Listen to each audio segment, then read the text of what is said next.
Your brain tells you your first thought is the correct one. Your brain is wired to reward speed, not accuracy. The moment a thought appears, it feels sharp, confident, and complete, as if it arrived fully formed for a reason. This isn't intelligence speaking, it's efficiency.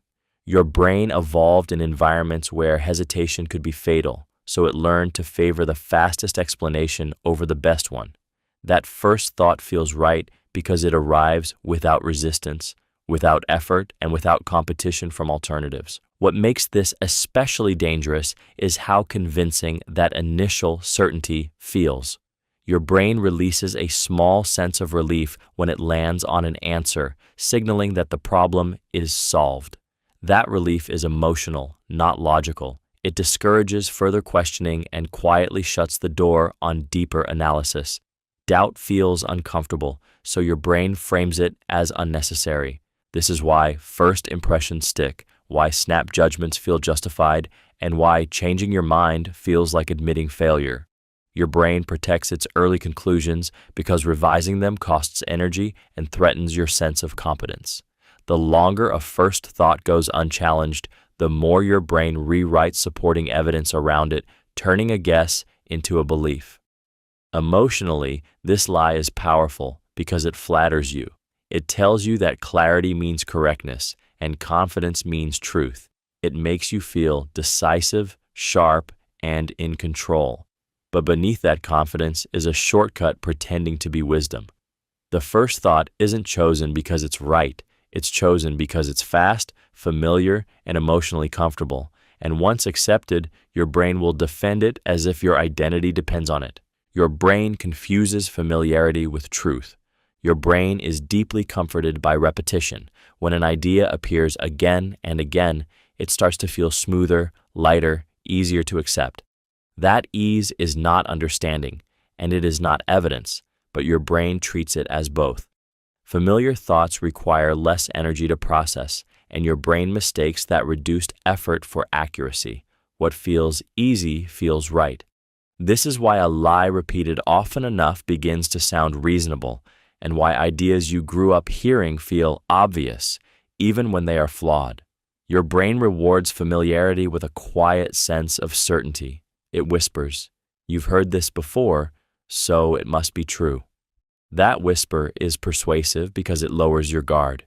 You stop analyzing and start nodding along. Emotionally, familiarity creates safety. The known feels less threatening than the unknown, so your brain clings to repeated narratives as a form of protection. New or unfamiliar information feels heavier, more suspicious, even when it's more accurate. Your brain interprets discomfort as danger, not as a signal to think deeper. Over time, repetition reshapes belief. The more often you encounter a claim, a phrase, or a viewpoint, the more your brain integrates it into your internal reality. It becomes part of the background noise of your thoughts, unquestioned and unchallenged. This is how assumptions harden into common sense. What makes this lie so powerful is that it feels neutral. Familiar ideas don't announce themselves as persuasive. They feel calm, stable, and normal. But that calm is deceptive. Your brain isn't asking whether something is true. It's asking whether it feels known. And once something feels known, your brain treats doubt as unnecessary friction, quietly replacing curiosity with comfort. Your brain exaggerates how much people notice you. Your brain places you at the center of its own universe. Every thought, mistake, and emotion is loud and immediate, so it assumes that same intensity exists in the minds of others. When you stumble over your words, your brain magnifies the moment, replaying it as if everyone else is watching in high definition. In reality, they are trapped inside their own mental noise, barely registering what felt catastrophic to you. This exaggeration comes from self-awareness turning inward. Your brain constantly monitors your behavior, scanning for threats to your social standing, and it mistakes that internal surveillance for external attention. The discomfort you feel becomes proof that something must be visible. If it feels big, your brain assumes it looks big. Emotionally, this lie feeds anxiety and self-consciousness. your brain convinces you that every flaw is a spotlight moment, that silence means judgment, and that neutral expressions hide negative evaluations. It fills gaps in information with imagined criticism because uncertainty feels more dangerous than a negative assumption. What keeps this illusion alive is memory. Your brain remembers moments when you were noticed and uses them to justify constant vigilance. It ignores the countless times you went unseen. This creates a false sense of exposure, making you shrink, overcorrect, or stay silent to avoid imagined scrutiny. Your brain is not trying to sabotage you. It is trying to protect you from social rejection by overestimating the threat, but in doing so, it traps you in a performance that no one asked for. Most people are too busy managing their own thoughts, fears, and insecurities to notice yours, but your brain prefers a dramatic story over a quiet truth because drama feels safer than vulnerability. Your brain remembers failures more vividly than successes. Your brain is built to prioritize what hurts. When something goes wrong, it leaves a sharper imprint, carving itself deeper into memory than moments that went right.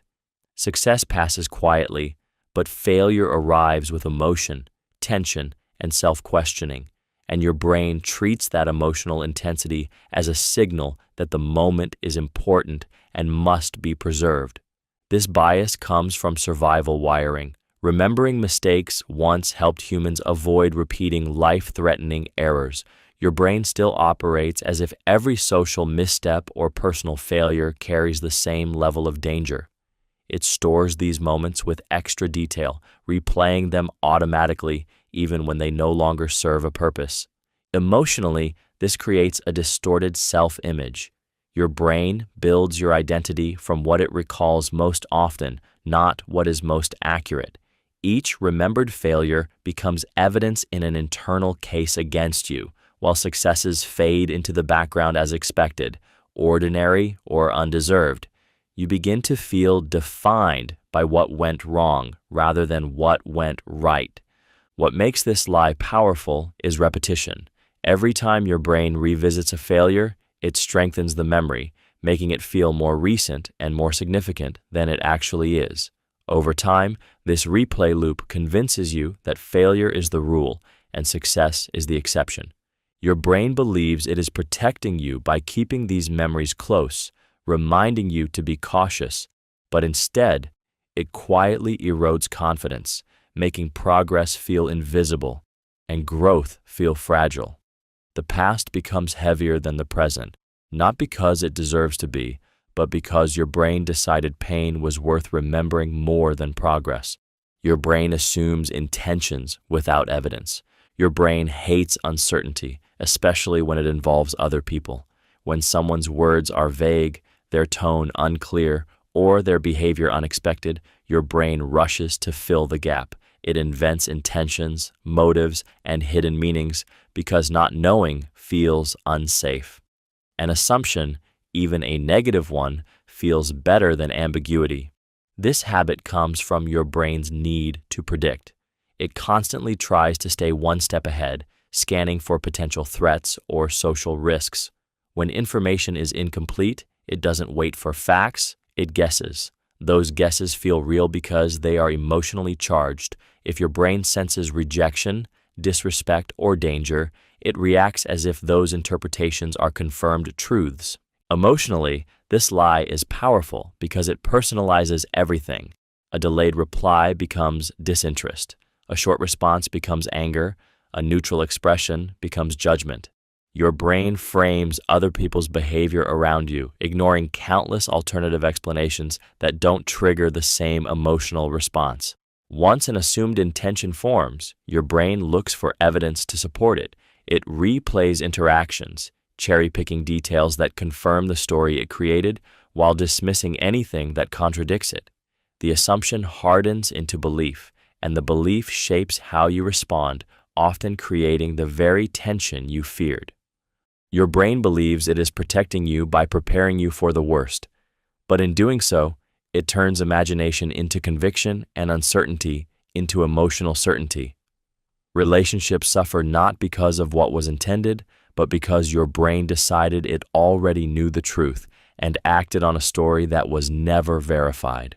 Your brain mistakes confidence for competence. Your brain is drawn to certainty like gravity. When someone speaks without hesitation, stands tall, and moves as if they belong, your brain relaxes and assumes safety. That ease is misread as skill. Confidence feels like a shortcut to truth because uncertainty demands effort, and your brain would rather stop searching than keep questioning. This confusion begins early. From childhood, decisive voices are rewarded, while hesitation is treated as weakness. Over time, your brain learns to associate confidence with authority and authority with correctness. It stops asking whether someone is capable and starts asking only whether they seem sure. The emotional relief of certainty replaces the work of evaluation. Emotionally, confidence is contagious. When someone appears convinced, your brain mirrors that conviction, lowering skepticism and raising trust. Doubt feels socially risky, so your brain frames confident people as leaders and uncertain people as unreliable, even when the opposite is true. This is why wrong answers delivered boldly often overpower correct answers delivered carefully. Your brain also applies this lie inward. When you feel confident, you assume you're competent. When you feel unsure, you assume you're not ready. This turns emotion into evidence. Temporary confidence becomes proof of ability, while normal uncertainty becomes a reason to stop. Growth slows, not because you lack skill, but because your brain equates discomfort with incapacity. What makes this lie dangerous is how invisible it is. Confidence doesn't announce itself as performance. It feels authentic, solid, earned. But your brain isn't measuring outcomes or understanding, it's responding to tone, posture, and emotional clarity. In a world full of noise, confidence cuts through, and your brain mistakes volume for value, certainty for truth, and conviction for competence, surrendering judgment for the comfort of believing someone knows what they're doing. Your brain fills memory gaps with invented details. Your brain hates emptiness. When a memory is incomplete, unclear, or fragmented, it doesn't leave it blank. It fills the gap, not with facts, but with whatever feels most coherent, emotionally satisfying, and consistent with the story it already believes. To your brain, a complete story matters more than an accurate one. Memory is not a recording, it's a reconstruction. Each time you recall an event, your brain rebuilds it from pieces. Emotions, assumptions, later knowledge, and imagination. When details are missing, your brain quietly improvises, stitching together a version that feels right. Because this process happens automatically, the invented parts feel just as real as the true ones. Emotion plays a key role in this deception. Strong feelings act like glue, binding false details into the memory so tightly that questioning them feels like questioning reality itself. The more emotional the memory, the more confident your brain becomes in its accuracy, even as it drifts further from what actually happened. This is why two people can remember the same moment completely differently, and both feel certain they're right. Your brain prioritizes internal consistency over external truth. It adjusts memories to protect identity, justify decisions, and maintain a stable sense of self. If a detail doesn't fit the narrative, it gets reshaped or replaced. What makes this lie unsettling is how convincing it is. Your brain doesn't label invented details as guesses. It presents them as facts, complete with imagery, sound, and emotion. Over time, repetition hardens these reconstructions into memories, and confidence grows alongside distortion. Your brain believes it is helping you make sense of the past, but in doing so, it quietly blurs the line between what happened and what feels like it must have happened, leaving you trusting a story that may never have been real in the first place. Your brain believes repetition equals accuracy. Your brain is highly sensitive to what it hears again and again. Each repetition smooths the idea, sanding down its rough edges until it feels familiar, natural, and unquestionable. That smoothness is deceptive. It doesn't come from truth, it comes from exposure. The more often something is repeated, the less effort your brain needs to process it, and that ease gets misread as correctness. This happens quietly. The first time you hear a claim, your brain may hesitate. The second time, it feels less foreign. By the fifth or 10th time, resistance fades entirely. Your brain stops asking whether the idea is true and starts treating it as background reality. What was once a statement becomes an assumption. Emotion plays a central role here. Repetition creates comfort, and comfort feels safe. Your brain prefers what feels safe over what requires scrutiny. Challenging a repeated idea demands energy and invites uncertainty, so your brain avoids that discomfort by labeling the familiar as accurate. This is why slogans persuade, why misinformation spreads, and why beliefs passed down through culture feel unquestionable. Your brain equates frequency with reliability because, historically, shared knowledge often did mean survival. But in modern life, repetition no longer filters for truth, it filters for volume. What makes this lie dangerous is that it feels neutral and logical. Your brain doesn't announce the switch from thinking to accepting. It simply grows tired of questioning. Over time, repeated ideas feel obvious, and obvious things feel true. The belief settles in not because it was examined and proven, but because your brain grew used to hearing it and mistook that familiarity for fact. Your brain overestimates short-term discomfort. Your brain has a habit of screaming about pain that hasn't happened yet. The moment you consider doing something uncomfortable, speaking up, starting, quitting, changing, your brain inflates the feeling in advance. It paints discomfort as overwhelming, unbearable, and lasting far longer than it ever does. This exaggeration isn't based on reality, it's based on anticipation. Your brain predicts discomfort using emotion, not measurement. It remembers how bad anxiety felt once and assumes it will feel just as intense every time, ignoring how quickly feelings rise and fall. The body adapts fast, but your brain pretends it won't. It turns minutes into hours, moments into disasters. Emotionally, this lie is incredibly persuasive. The imagined discomfort feels real enough to trigger avoidance. Your chest tightens, your stomach sinks, and your brain says, "See? This is proof you shouldn't do it." But that sensation isn't the future. It's fear reacting to a thought. Your brain confuses anticipation with experience. This is why procrastination feels protective. Avoiding the action instantly reduces the imagined pain, rewarding your brain for staying safe. Relief becomes the signal that avoidance was the right choice. Over time, your brain learns that not acting feels better in the short term, even when it causes more pain later.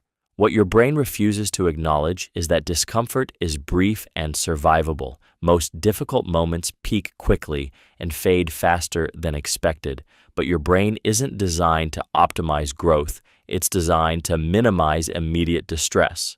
So it lies, inflates, and dramatizes, convincing you that short-term discomfort is a threat, when in reality, it is often the doorway your brain is most afraid to walk through. Your brain underestimates long-term consequences. Your brain lives in the present moment, even when it pretends to think about the future. Immediate sensations are loud and demanding, while distant outcomes feel faint and abstract. Because of this, your brain treats long-term consequences as optional thoughts rather than real events. If a result doesn't create emotion right now, it barely registers as important. This bias comes from how your brain values urgency. Short-term rewards and relief trigger strong emotional signals, while future costs arrive without sensation. Skipping rest, delaying difficult conversations, or choosing comfort over discipline feels harmless in the moment because the damage doesn't hurt yet. Your brain interprets the absence of pain as the absence of risk. Emotionally, this creates a dangerous illusion of control. Your brain tells you that future you will handle the fallout, as if that person is stronger, more disciplined, or more motivated. This separation allows you to betray long-term goals without feeling guilt. The cost feels distant, so responsibility feels light. What strengthens this lie is gradual change. Long-term consequences rarely arrive all at once. They accumulate quietly, almost invisibly, which makes them easy to ignore. Your brain struggles to track slow decline or delayed reward, so it keeps choosing what feels good now over what matters later. Your brain is not careless, it is impatient. It evolved to survive the next moment, not to optimize the next decade. But in modern life, this impatience becomes self-sabotage. By the time long-term consequences finally feel real, they often feel inevitable, not because they were unavoidable, but because your brain dismissed them when they were still preventable, choosing short-term comfort over long-term clarity without ever sounding an alarm. Your brain treats feelings as facts. Your brain is deeply influenced by emotion, even when it pretends to be logical. The moment you feel something strongly, your brain interprets that feeling as evidence. If something feels wrong, it must be wrong. If something feels right, it must be true. Emotion arrives first, and reasoning is often recruited afterward to justify it. This happens because feelings are fast. They emerge before conscious thought has time to evaluate the situation, and your brain trusts speed. Emotions evolved as survival signals, quick judgments meant to guide action when there wasn't time to think. But in modern life, those same signals are applied to complex situations where feeling and reality don't always align. Emotion also creates certainty. A feeling doesn't arrive with doubt, it arrives whole and convincing. Your brain confuses intensity with accuracy, assuming that the stronger the emotion, the more valid the conclusion. Anxiety becomes proof of danger. Discomfort becomes proof of a bad decision. Confidence becomes proof of correctness. What makes this lie so powerful is how personal it feels. Feelings seem intimate and undeniable, so questioning them feels like betraying yourself. Your brain reinforces this by replaying emotional experiences, strengthening the belief that how you feel is how things are. Over time, this habit reshapes perception. You stop asking what is true and start asking what feels true. Evidence that contradicts your emotional state feels threatening or dismissible. Your brain filters reality through mood, turning temporary emotions into permanent conclusions. Your brain isn't trying to deceive you, it's trying to keep you safe. But when feelings become facts, clarity is replaced by conviction, and understanding is replaced by certainty, leaving you deeply sure of things that were never proven, only felt. Your brain ignores information that challenges beliefs. Your brain is deeply invested in protecting what it already believes. The moment new information appears that threatens an existing belief, your brain doesn't evaluate it neutrally. It reacts emotionally first. Doubt feels like danger, and contradiction feels like an attack. So instead of asking, "Is this true?" your brain asks, "Does this threaten me?" This happens because beliefs are not just ideas. Over time, they become part of your identity. When a belief is challenged, your brain interprets it as a challenge to who you are, how you see the world, and whether your past decisions were justified. That realization creates discomfort, and your brain is wired to avoid discomfort at all costs. Rather than confronting that tension, your brain filters. It skims past opposing facts, questions the source, or finds small flaws to dismiss the entire message. Information that agrees with what you already think feels validating and calming, so it gets stored and reinforced. Information that disagrees feels irritating, suspicious, or exhausting, so it gets minimized or forgotten. Emotionally, this lie is seductive because it preserves certainty. Your brain would rather feel right than be accurate. It rewards agreement with a sense of confidence and punishes contradiction with anxiety. Over time, this trains you to unconsciously seek confirmation and avoid challenge. The most dangerous part is that this process feels rational. Your brain convinces you that you're being critical, objective, and discerning, when in reality it's selectively blind. The belief grows stronger not because it survives scrutiny, but because scrutiny was never allowed in. By ignoring what threatens it, your brain builds a reality that feels solid, coherent, and safe, even if it rests on incomplete truth. Your brain assumes the future will mirror the present. Your brain uses the present moment as its default template for the future. Whatever you feel now, it assumes you will feel later. Whatever your situation is today, it quietly projects it forward as if time has no power to alter it. This isn't realism, it's a shortcut. Your brain lacks access to future experiences, so it reuses the emotional data it already has. When you're tired, discouraged, or stuck, your brain interprets that state as permanent. It tells you this is how things are and how they will remain. The problem isn't logic, it's emotional inertia. Your brain confuses this is how it feels now with this is how it will always feel. Emotionally, this lie is heavy. It turns temporary discomfort into hopelessness and momentary clarity into overconfidence. When things are good, your brain assumes stability. When things are bad, it assumes decline. It struggles to imagine change because change requires uncertainty, and uncertainty feels unsafe. Your brain also ignores adaptation. It forgets how quickly humans adjust to new circumstances, new routines, and new identities. What feels unbearable at first often becomes normal, but your brain refuses to simulate that adjustment. It locks you into the emotional frame of the present moment. This assumption shapes decisions in subtle ways. It keeps you from starting because you believe the struggle will never ease. It keeps you from leaving because you assume nothing better exists. Your brain clings to the present not because it is accurate, but because it is known. The future feels empty and abstract, so your brain fills it with today's emotions, mistaking familiarity for prediction and comfort for truth. Your brain overvalues recent experiences. Your brain gives special weight to what just happened. Recent events feel clearer, more vivid, and more relevant, so your brain treats them as better evidence of reality. What happened last week feels more important than what happened last year, not because it matters more, but because it's easier to recall. Memory accessibility becomes mistaken for significance. This happens because your brain relies on what is most available. Recent experiences come with fresh emotion, sharper detail, and less mental effort to retrieve. Your brain interprets that ease as importance. It assumes that what's easiest to remember must be what best represents the truth, quietly ignoring older but more meaningful patterns. Emotionally, this distorts judgment.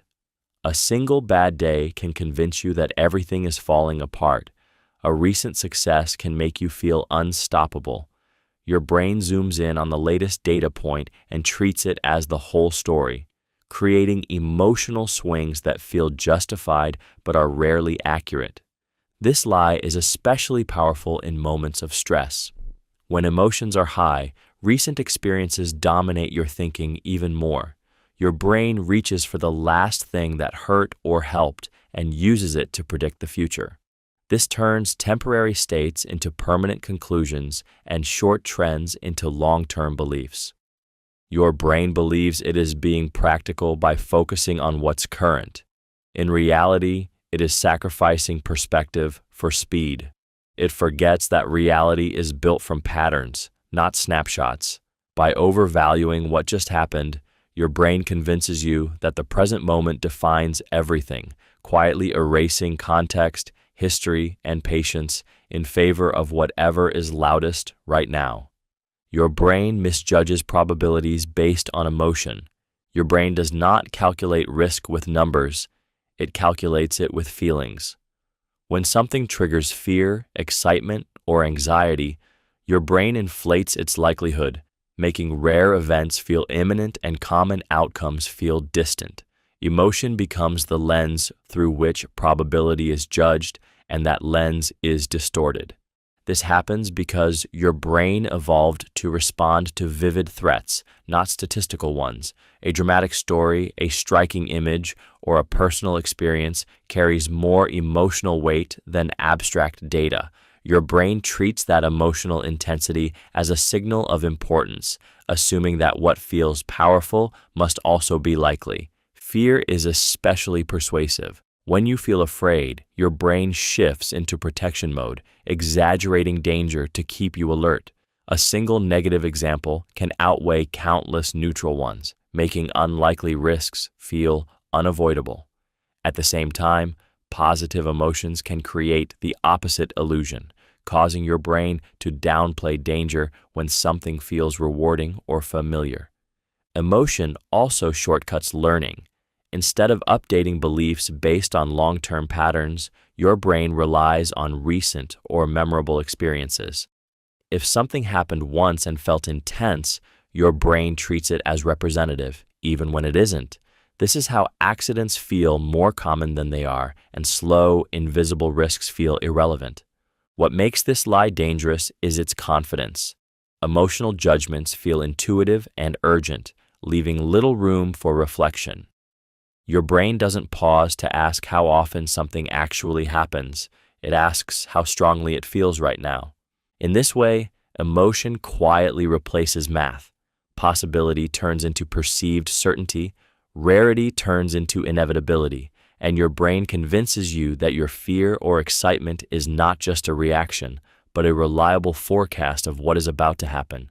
Your brain believes effort already spent must be justified. Your brain hates the idea of wasted effort. The moment you invest time, energy, or emotion into something, your brain begins treating that investment as sacred. Walking away doesn't feel neutral, it feels like loss. Even when new evidence shows that continuing is harmful or pointless, your brain resists letting go because doing so would force it to admit that the effort already spent cannot be recovered. This reaction is emotional before it is logical. Your brain ties effort to identity and self-worth. If you stop, it feels like saying your past choices were wrong, that your judgment failed, or that you were naive. That discomfort is sharp, so your brain searches for reasons to continue, reframing persistence as strength and quitting as weakness. Emotionally, this creates a trap. The more you invest, the harder it becomes to leave, even as the situation worsens. Your brain tells you that staying a little longer will make it all worth it, that one more push will redeem everything already given. This hope feels productive, but it's fueled by fear, not reason. What makes this lie powerful is how reasonable it sounds. Commitment is praised, endurance is admired, and giving up is often stigmatized. Your brain uses these values to justify clinging to failing paths, relationships, or decisions. In doing so, it protects your ego at the expense of your future. The past becomes an anchor rather than a lesson. Your brain isn't asking what choice is best now, it's asking how to defend what was done before. And as long as that question leads, effort keeps piling onto mistakes, not because it's wise, but because stopping feels unbearable. Your brain exaggerates threats in uncertainty. Your brain becomes most alarmed when it doesn't have clear information. In the absence of certainty, it assumes danger. Open-ended situations, unclear outcomes, and unanswered questions trigger your brain's threat systems because not knowing removes its sense of control. When it can't predict, it prepares for the worst. This exaggeration is rooted in survival. Your brain evolved to treat uncertainty as a warning signal. In the past, unknown rustling in the dark could mean a predator, so assuming threat increased survival. That same wiring now activates in modern situations where the risk is social, emotional, or imagined rather than physical. Emotionally, uncertainty feels heavier than bad news. A negative outcome can be processed, but an unknown one keeps your brain in a constant state of tension. It fills the gaps with catastrophic possibilities, each one feeling more convincing than the last. The absence of facts becomes permission for fear to take over. Your brain also mistakes anxiety for intuition. The more uneasy you feel, the more it interprets that discomfort as evidence that something is wrong. It doesn't recognize that the fear is coming from the lack of information itself. the feeling becomes the proof. This distortion influences behavior quietly. You avoid decisions, delay conversations, and resist change not because of real danger, but because your brain has turned uncertainty into a threat. It prefers familiar discomfort over unknown possibility. By exaggerating what might go wrong, your brain convinces you that staying still is safer than moving forward, even when the real risk lies in never finding out what could have happened. Your brain downplays risks you choose voluntarily. Your brain is deeply invested in protecting your sense of agency. When you choose something willingly, your brain reframes the risk as acceptable, manageable, or smaller than it actually is. The moment a danger becomes your decision, it feels less threatening, not because it changed, but because admitting the risk would mean admitting doubt about your own judgment. This bias is rooted in emotional self-defense. Your brain equates choice with control, and control with safety. Risks imposed on you feel alarming and unfair, while risks you opt in to feel intentional and therefore justified. The emotional discomfort of acknowledging danger is replaced with confidence, even when the facts haven't shifted at all. Emotionally, this creates blind spots. Your brain minimizes warning signs, reframes red flags as trade-offs, and dismisses concerns as overreactions. You become more tolerant of harm when it aligns with your identity or goals. The risk doesn't disappear, but your awareness of it dulls, making danger feel distant and manageable. This is why people defend unhealthy habits, stay in damaging situations, or ignore obvious consequences as long as they can say, "I chose this." Choice becomes a shield against fear. Your brain would rather believe you are in control than accept that you willingly walked into something risky. What makes this lie powerful is how reasonable it feels. Voluntary risk carries a sense of purpose, and purpose reduces anxiety. But your brain is not evaluating outcomes, it is protecting ego and coherence. By downplaying chosen risks, it preserves your self-image, even if it costs your well-being, quietly convincing you that danger is less dangerous when it wears the mask of freedom. Your brain mistakes correlation for causation. Your brain is addicted to explanation. When two things happen close together, it instinctively connects them, weaving them into a cause and effect story that feels satisfying and complete. Randomness is uncomfortable, so your brain replaces it with intention, even when none exists. If one event follows another, your brain assumes the first must have caused the second. This tendency comes from pattern-seeking survival instincts. Early humans benefited from quickly linking actions to outcomes, even when the connection was imperfect. Your brain still operates this way, preferring a simple story over uncertainty. Coincidence feels like negligence, but a cause feels like control. Emotion strengthens this illusion.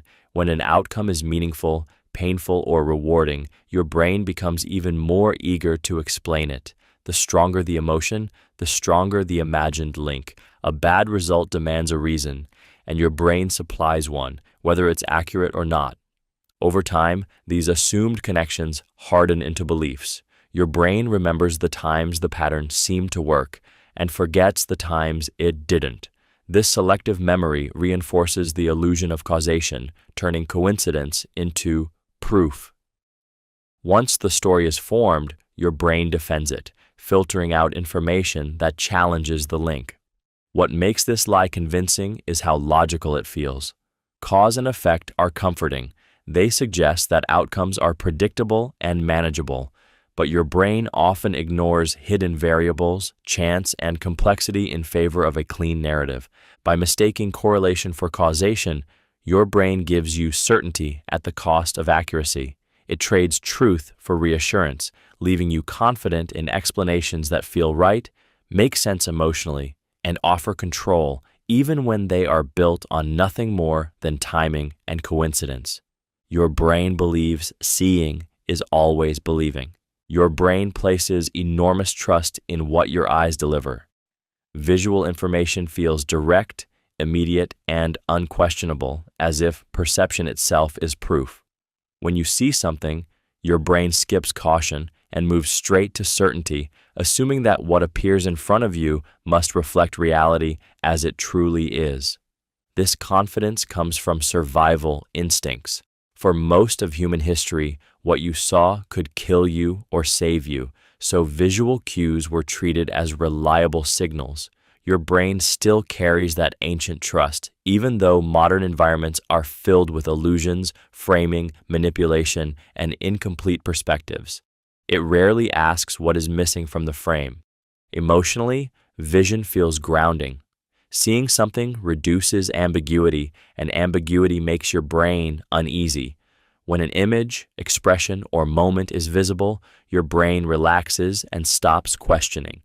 It fills in context, intention, and meaning automatically, often without awareness. This is why appearances mislead so easily. A confident posture looks like competence. A calm face looks like certainty. A single image looks like the whole story. Your brain takes visual shortcuts, mistaking surface cues for depth and snapshots for truth. What makes this lie dangerous is how fast it works. There is no pause between seeing and believing.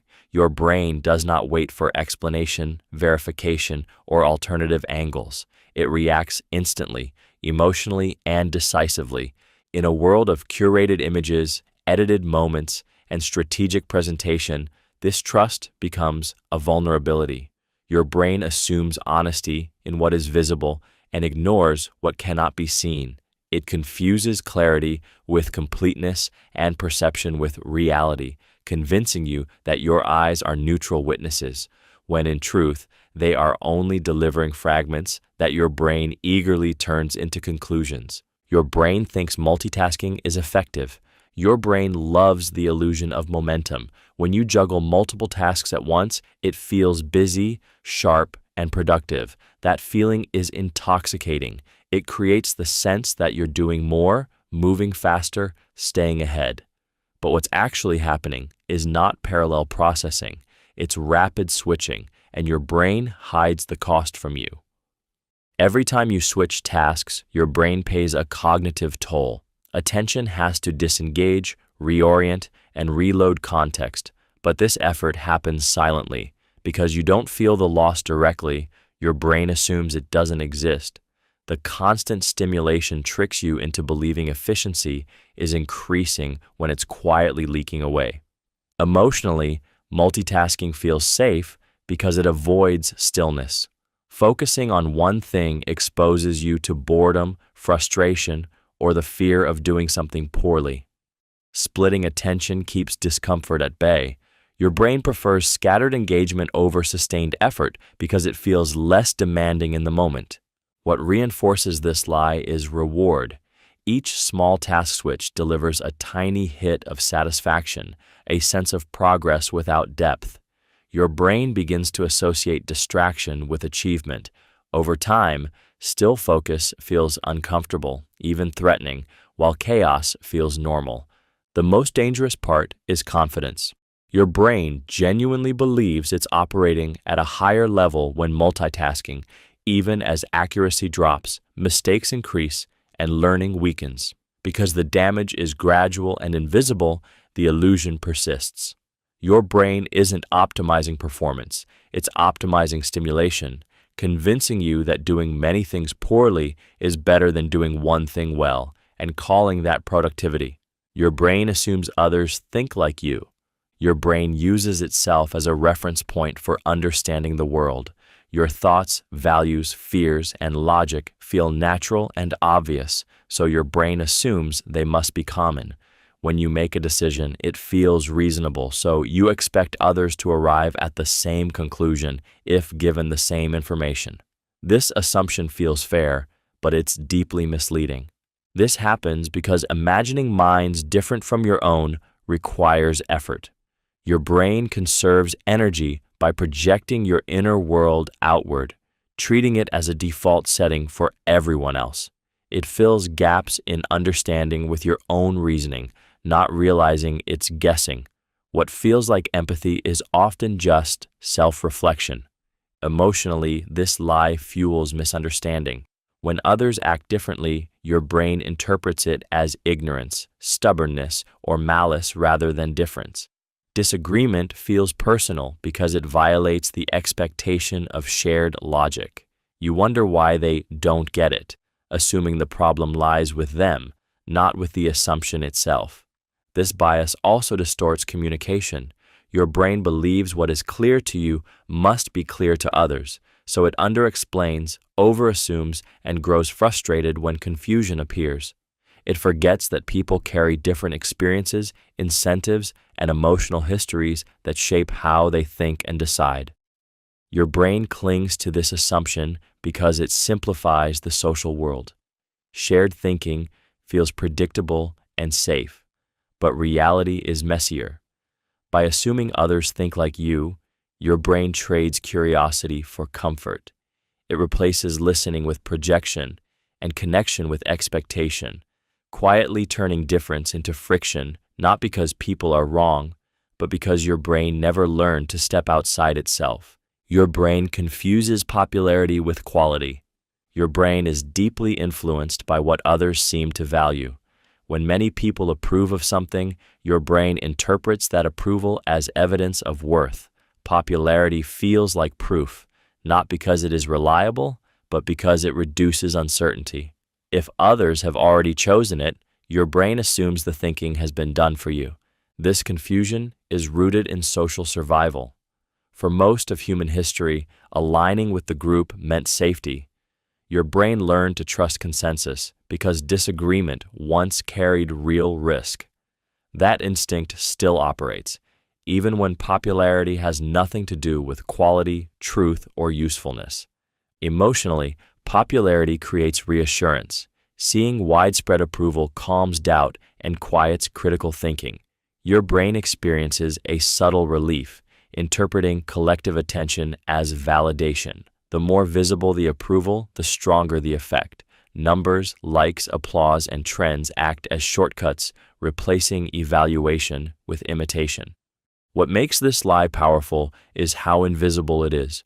Your brain doesn't announce that it's outsourcing judgment. It simply makes popular things feel better, smarter, and more trustworthy.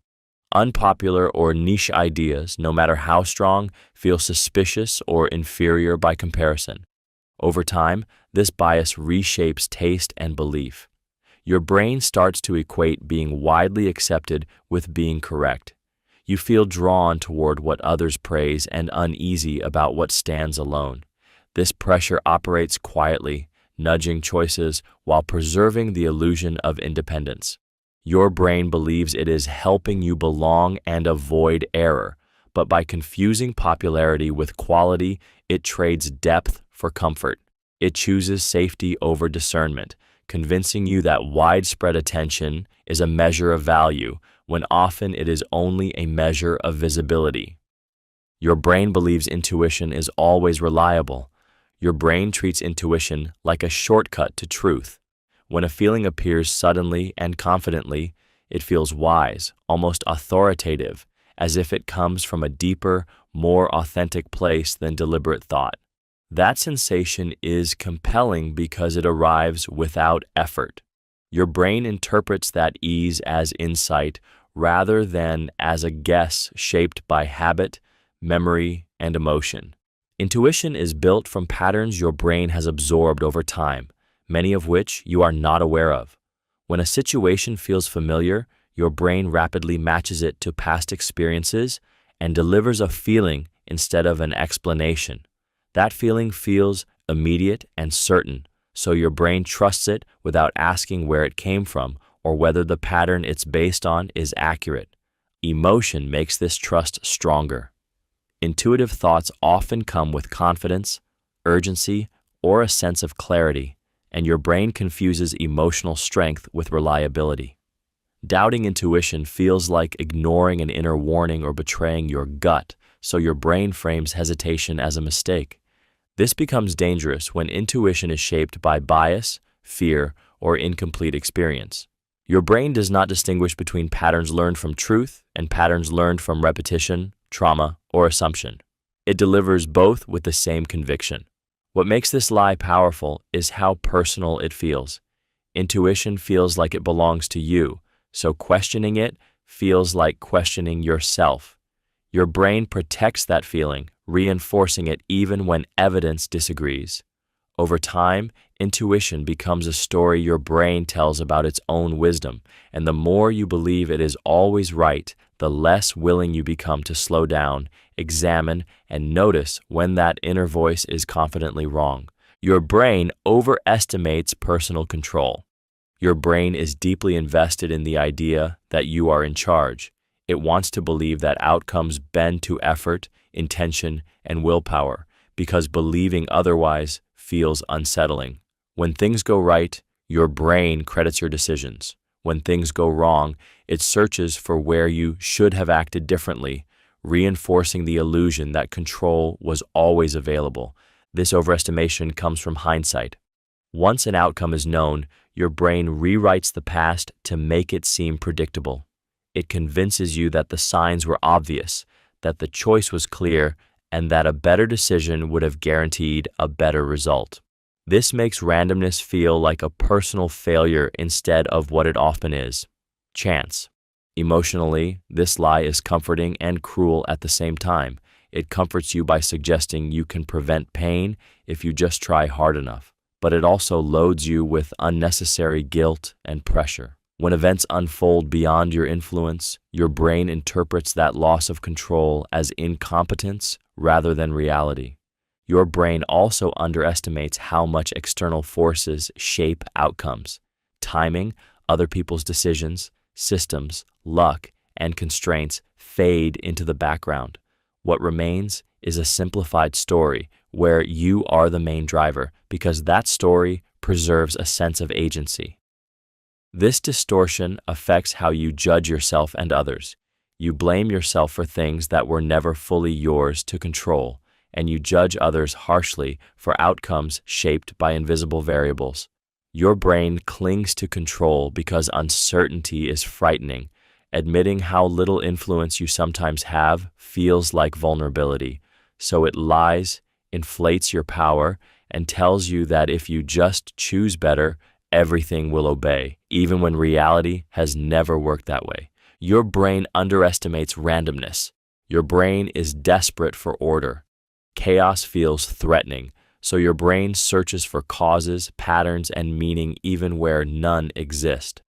When something happens, especially something emotional, your brain wants a reason. Randomness offers no comfort, no lesson, no sense of control, so your brain quietly pushes it aside and replaces it with a story. This happens because your brain is a prediction machine. It survives by believing the world is explainable and, therefore, manageable. Random events break that illusion. Accepting that outcomes can occur without intention, fairness, or warning makes you feel exposed. So your brain reframes chance as choice, luck as skill, and coincidence as consequence. Emotionally, this lie is soothing. If success is earned and failure is caused, then the world feels just and controllable. Your brain prefers to believe that effort guarantees results and mistakes explain losses. Randomness threatens identity because it suggests that not everything is a reflection of who you are or what you did. This distortion shows up everywhere. A lucky win becomes proof of talent. A random loss becomes a personal flaw. Your brain builds narratives around noise, convincing you that patterns exist where there are only probabilities. The more emotional the outcome, the stronger the story your brain invents to explain it. What makes this especially dangerous is how invisible randomness becomes over time. Your brain remembers meaningful outcomes and forgets neutral ones, reinforcing the illusion of order. It trains you to overlearn from single events and to draw conclusions from limited data. Your brain isn't lying out of malice. It is protecting you from uncertainty. But by underestimating randomness, it overburdens you with responsibility for outcomes you couldn't control and gives you credit for success you didn't fully earn. In trying to make the world feel predictable, your brain quietly replaces reality with reassurance, trading truth for the comfort of believing everything happens for a reason. Your brain believes silence implies agreement. Your brain is uncomfortable with ambiguity. When someone says nothing, your brain rushes to fill the void with meaning, and the most reassuring meaning is agreement.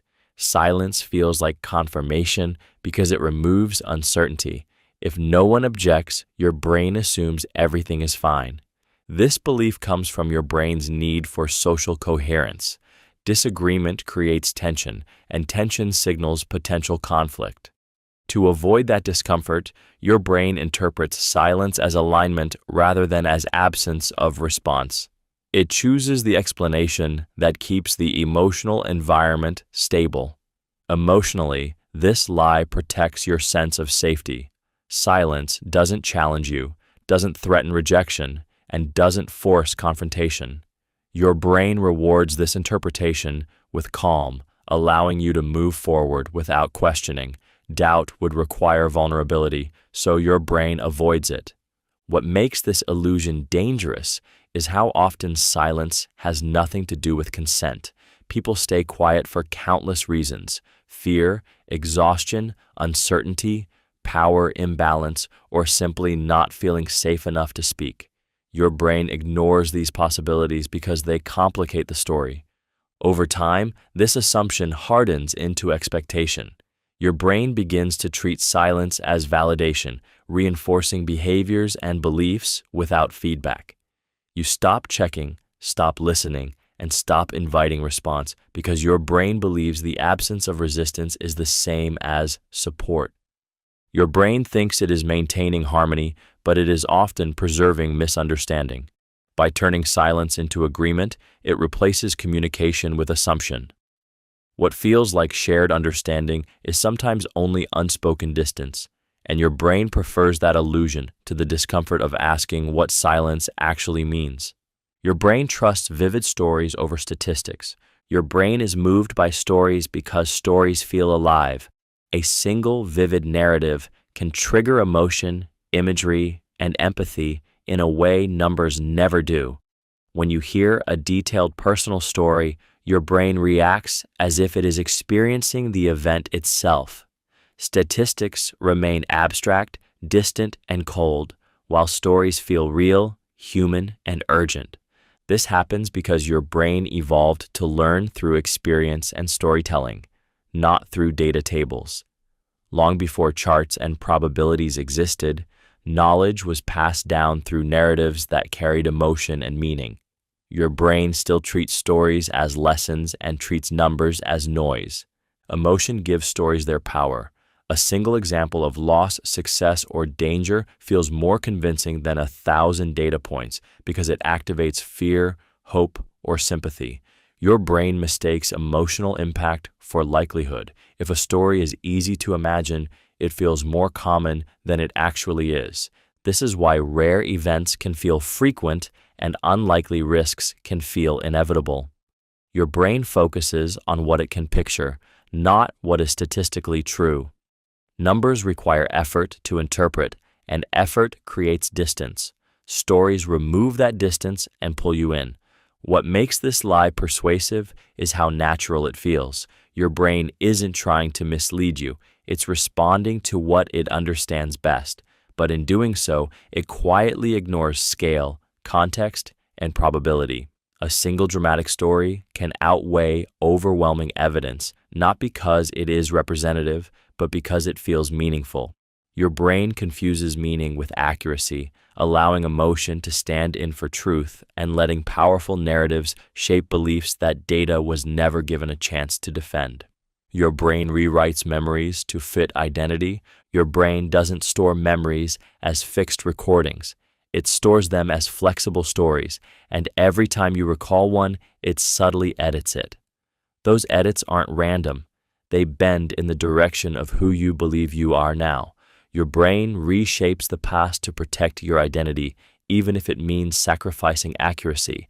When a memory threatens your self-image, your brain softens it, reframes it, or changes the details. If you see yourself as capable, failures become misunderstandings. If you see yourself as kind, moments of cruelty gain justification. Over time, these small adjustments turn into a version of the past that feels consistent, coherent, and emotionally safer. Emotionally, this lie is powerful because identity feels like survival. Your brain treats threats to identity as threats to self. Admitting that you acted against your values, made a poor choice, or believed something false creates internal conflict, and your brain resolves that conflict by rewriting the story instead of questioning the self. Each retelling strengthens the edited version. The more you remember a memory, the less it resembles the original event. Your brain fills gaps with assumptions, emotions, and current beliefs until the memory reflects who you are now more than what actually happened then. This distortion shapes how you understand your life. You begin to see a narrative of consistency and intention where there may have been confusion and chance. Your brain isn't trying to deceive you maliciously. It's trying to keep your sense of self intact.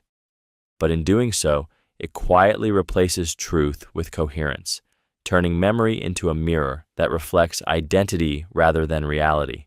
Your brain believes you are less biased than others. Your brain likes to see itself as fair, rational, and objective. When you notice bias in others, it feels obvious and almost embarrassing, as if they are failing to see what is clearly in front of them. But when it comes to your own judgments, your brain offers a quiet exemption.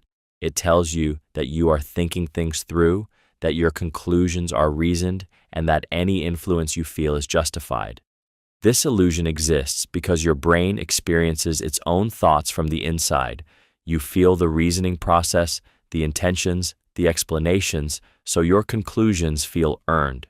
With others, you only see outcomes, not the internal struggle. Their mistakes look careless, while yours look understandable. Perspective turns bias into insight when it belongs to you. Emotionally, this belief protects your identity. Admitting bias feels like admitting weakness or manipulation, so your brain reframes your preferences as logic and your assumptions as common sense. It allows you to criticize others while preserving a positive self-image, keeping discomfort at bay. This distortion becomes especially powerful in disagreements.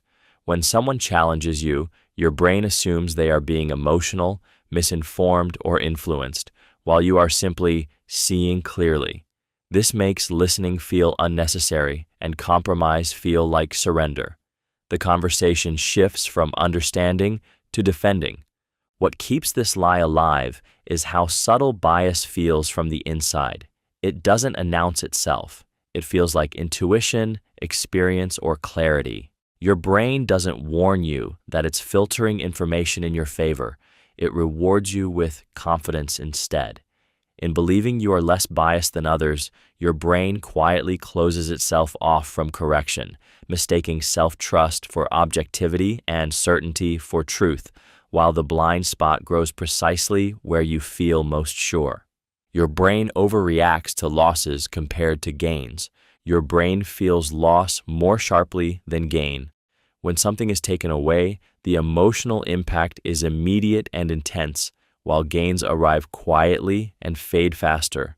Losing $10 hurts more than gaining $10 feels good, and your brain treats that imbalance as meaningful, not accidental. This reaction is rooted in survival. For most of human history, losing resources could mean danger or death, while gaining extra offered diminishing returns. Your brain learned to prioritize protection over progress, wiring itself to respond more strongly to loss than to reward. That wiring still dominates your decisions today. Emotionally, loss triggers fear and regret. Your brain amplifies these feelings to push you toward caution. It frames losses as personal failures and gains as temporary or expected. This emotional weighting shapes memory, making negative outcomes feel larger, heavier, and more important than positive ones. What keeps this lie powerful is anticipation. Your brain doesn't just react to loss, it imagines it. The fear of losing something you have often outweighs the potential joy of gaining something better. This makes change feel dangerous and stagnation feel safe, even when growth is objectively beneficial. Over time, this imbalance distorts decision-making. Your brain avoids risks that could improve your life and clings to familiar discomfort because it feels less threatening than possible loss. You protect what exists instead of pursuing what could be. Your brain believes it is keeping you safe, but it is also shrinking your world. By overreacting to losses and underreacting to gains, it quietly convinces you that preserving the present matters more than improving the future, even when the cost of staying the same is far greater than the risk of moving forward. Your brain assumes past success guarantees future success. Your brain is comforted by patterns that seem to repeat. When something works once or several times, your brain treats that outcome as proof of a reliable formula. Success becomes a signal that the conditions are stable and the path is safe. The uncertainty of the future feels less threatening when the past appears to offer reassurance. This assumption is emotional before it is logical. Past success feels like validation of your judgment, your skill, and your identity. Letting go of that belief would mean accepting that success may have been influenced by timing, chance, or factors outside your control. Your brain resists that idea because it weakens the sense of mastery it wants to preserve. Over time, your brain begins to blur the line between skill and outcome. It credits ability for wins and quietly dismisses luck. The more successful you've been, the stronger this illusion becomes. Confidence grows, not from careful evaluation, but from repetition of favorable results. This belief is dangerous because environments change, circumstances shift, competition evolves, and variables rearrange themselves. Your brain, however, prefers continuity. It assumes the rules that once rewarded you will continue to do so, even when evidence suggests otherwise. Emotionally, this lie creates overconfidence and blind spots. It encourages risk without reflection and discourages adaptation. Your brain stops asking what needs to change because it believes change is unnecessary. Past success becomes a shield against doubt. What makes this illusion powerful is how reasonable it sounds. Learning from experience is valuable, but your brain goes further, turning experience into certainty. It forgets that success explains the past, not the future, and clings to old victories as if they were guarantees, even as conditions quietly shift beneath your feet. Your brain sees patterns in randomness. Your brain is a pattern-making machine. It is constantly searching for order, meaning, and cause, even when none exist. Randomness feels uncomfortable because it offers no lesson, no warning, and no sense of control.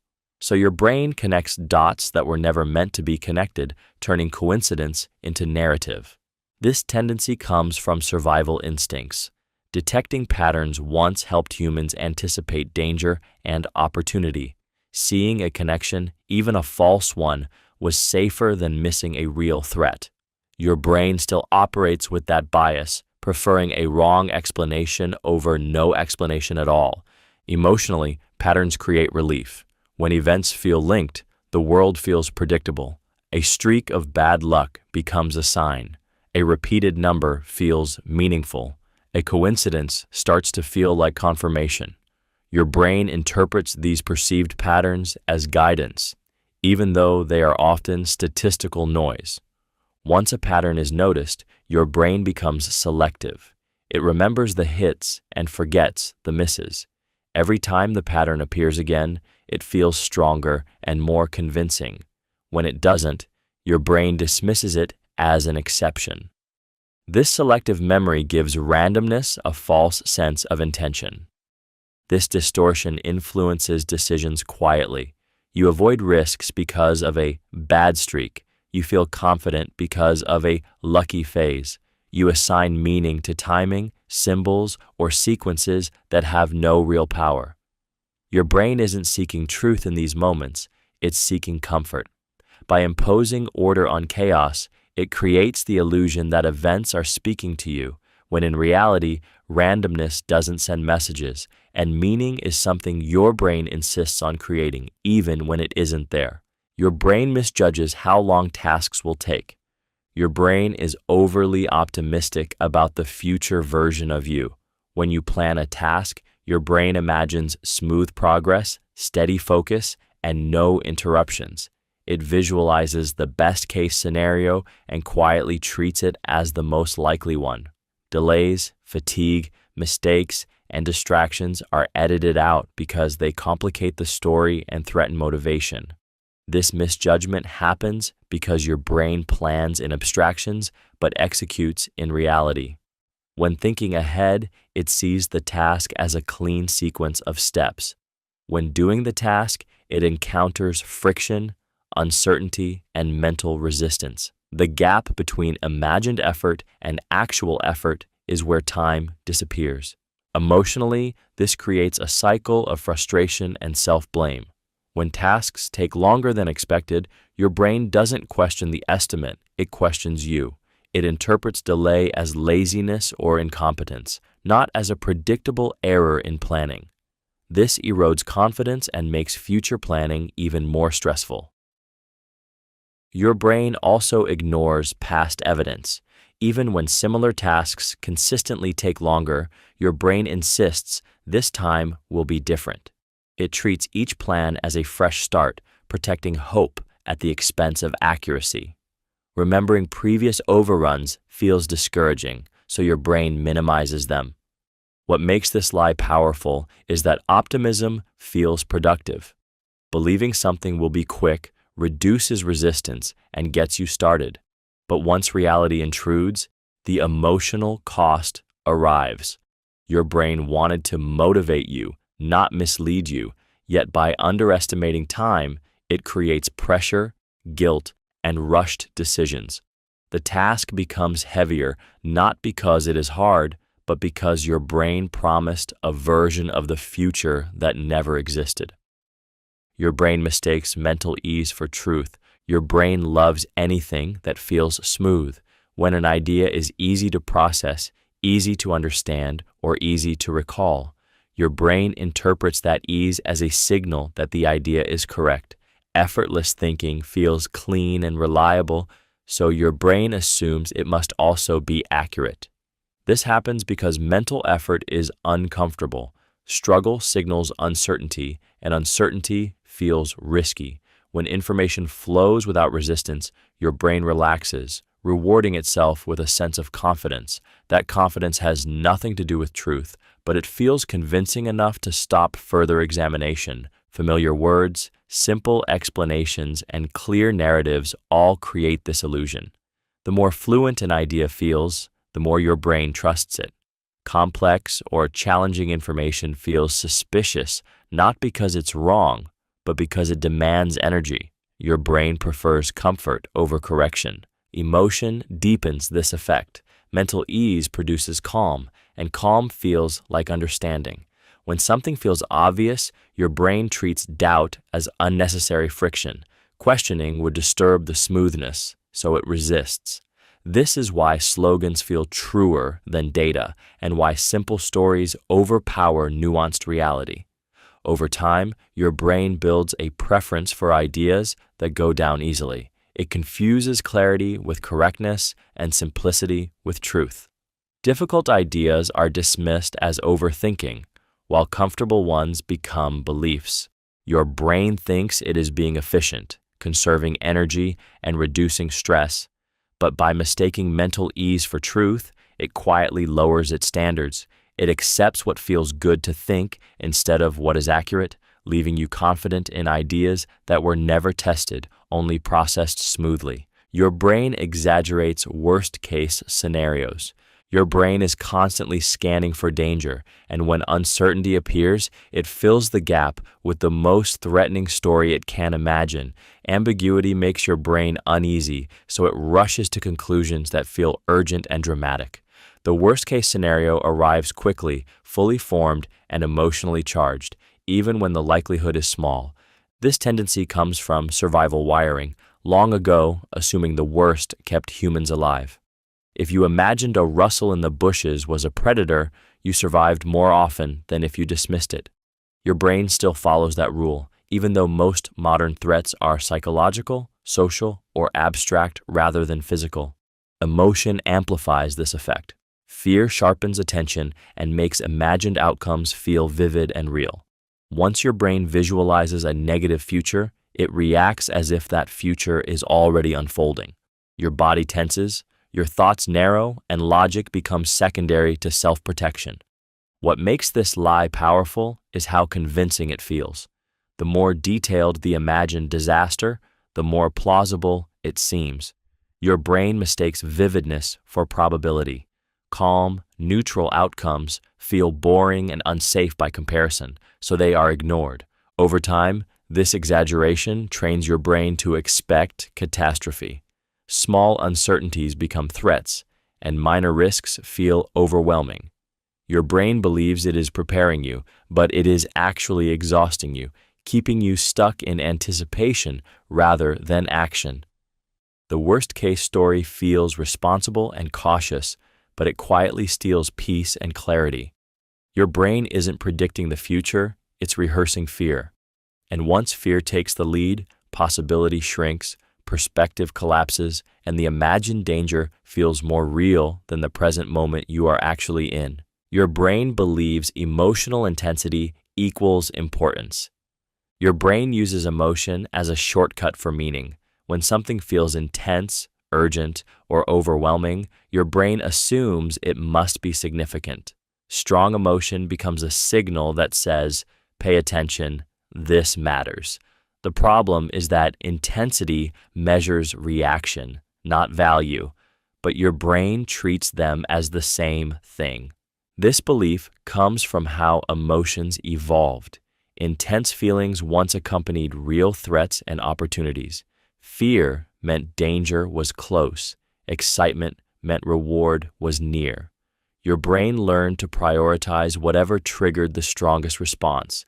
That wiring still runs even when the emotion is caused by thoughts, memories, or imagined futures rather than real events. Emotionally, this lie is gripping because it hijacks focus. A single upsetting comment outweighs 10 neutral ones. A moment of anxiety feels more important than weeks of stability. Your brain zooms in on what hurts or excites most and declares it meaningful, even if it's temporary or misleading. Intensity also distorts perspective. When emotions spike, your brain narrows its field of view. It ignores context, long-term consequences, and alternative explanations.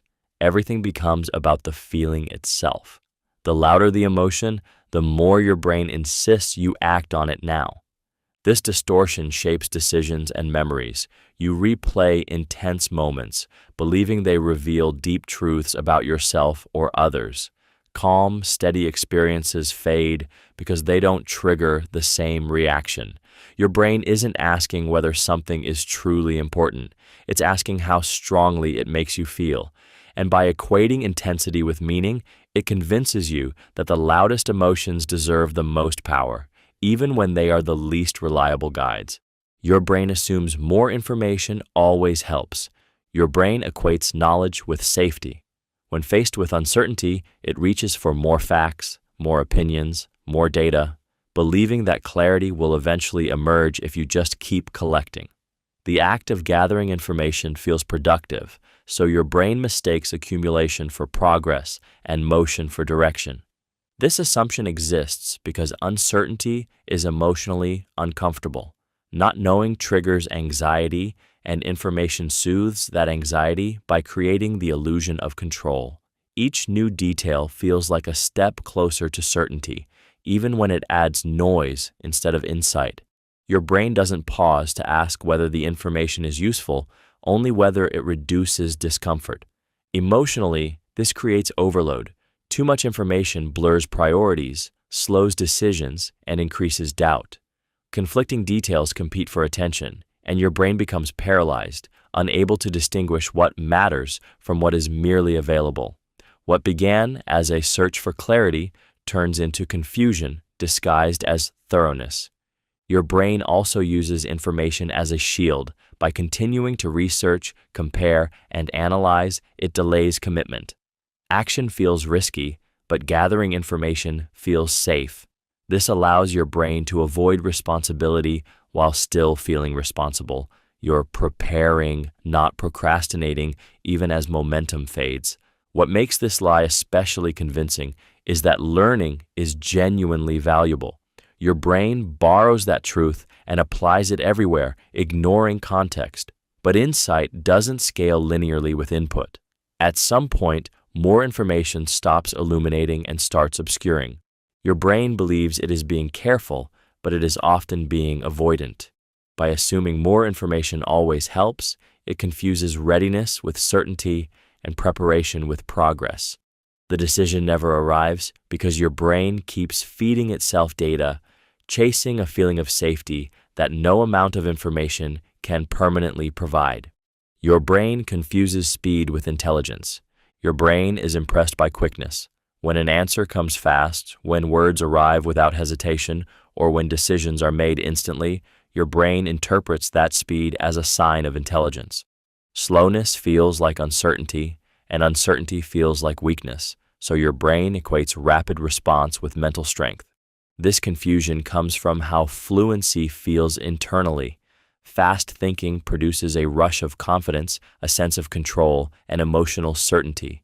Your brain mistakes that internal smoothness for competence. It ignores the possibility that speed can come from habit, guesswork, or shallow processing rather than understanding. Emotion reinforces this illusion. Quick answers reduce anxiety by closing questions quickly. Your brain experiences relief when ambiguity disappears, and it attributes that relief to being right. Deliberation, on the other hand, feels uncomfortable. Pauses feel like vulnerability, so your brain frames them as lack of intelligence rather than caution. Social feedback strengthens this bias. Fast speakers and decisive actors often receive approval and attention, which your brain absorbs as evidence. Over time, it learns to associate hesitation with failure and immediacy with competence, even when the opposite is true. What makes this lie persistent is memory. Your brain remembers moments when fast answers worked and forgets the quiet errors they caused. Careful thinking rarely feels dramatic, so it doesn't stand out. Your brain believes it is rewarding sharpness, but it is often rewarding impatience. By confusing speed with intelligence, it undervalues depth, reflection, and accuracy, pushing you to respond quickly rather than wisely, and to feel smart in the moment instead of being right in the long run. Your brain mistakes familiarity for safety. Your brain relaxes around what it recognizes. The familiar feels predictable, and predictability feels safe. When something looks, sounds, or feels known, your brain lowers its defenses, even if that thing has harmed you before. Safety, in your brain's logic, is not about outcomes. It's about expectation. This bias comes from the way your brain manages uncertainty. The unfamiliar demands attention, analysis, and energy. It introduces unknown risks, and your brain dislikes unknowns more than known pain. If it understands what to expect, it feels in control, even when the situation itself is damaging. Emotionally, familiarity creates comfort. Patterns, routines, and repeated experiences reduce anxiety because they remove surprise. Your brain confuses that emotional comfort with actual protection. It would rather stay in a situation it can predict than step into one it cannot, even if the new option is objectively safer or healthier. This is why people stay in unhealthy environments, repeat the same mistakes, or cling to roles that limit them. Your brain tells you that leaving is dangerous because it cannot simulate what comes next. The known discomfort feels manageable, while the unknown possibility feels threatening. What makes this lie powerful is that it feels rational. Familiarity gives the illusion of control. Your brain believes that knowing how something hurts is better than risking how something else might. Over time, this turns comfort into a cage. The familiar becomes a default refuge, not because it is safe, but because your brain has learned its shape. And once safety is defined by recognition instead of well-being, growth begins to feel like danger, even when it's the path away from harm. Your brain ignores base rates. Your brain prefers stories over statistics. When faced with a specific example, a vivid case, or a personal narrative, it zooms in and forgets the broader context it belongs to. Base rates, the underlying probabilities that describe how often something actually happens, feel abstract and cold, so your brain quietly sets them aside. This happens because your brain evolved to learn from experience, not from numbers. A single dramatic event feels more real than thousands of quiet outcomes. If you hear about someone who succeeded against the odds, your brain treats that story as evidence. Even if the odds themselves remain unchanged, the exception becomes more convincing than the rule. Emotionally, this lie is persuasive because it feels human. Statistics don't trigger emotion, but stories do. Your brain confuses emotional resonance with relevance. It assumes that if something feels striking, it must be likely. Fear and hope both amplify this effect, pulling your attention away from what usually happens and toward what could happen. Ignoring base rates distorts judgment. You overestimate rare dangers because they're memorable, and you underestimate common risks because they're boring. Your brain reacts strongly to anecdotes while dismissing quiet patterns that actually predict outcomes. This distortion affects decisions about health, money, relationships, and risk.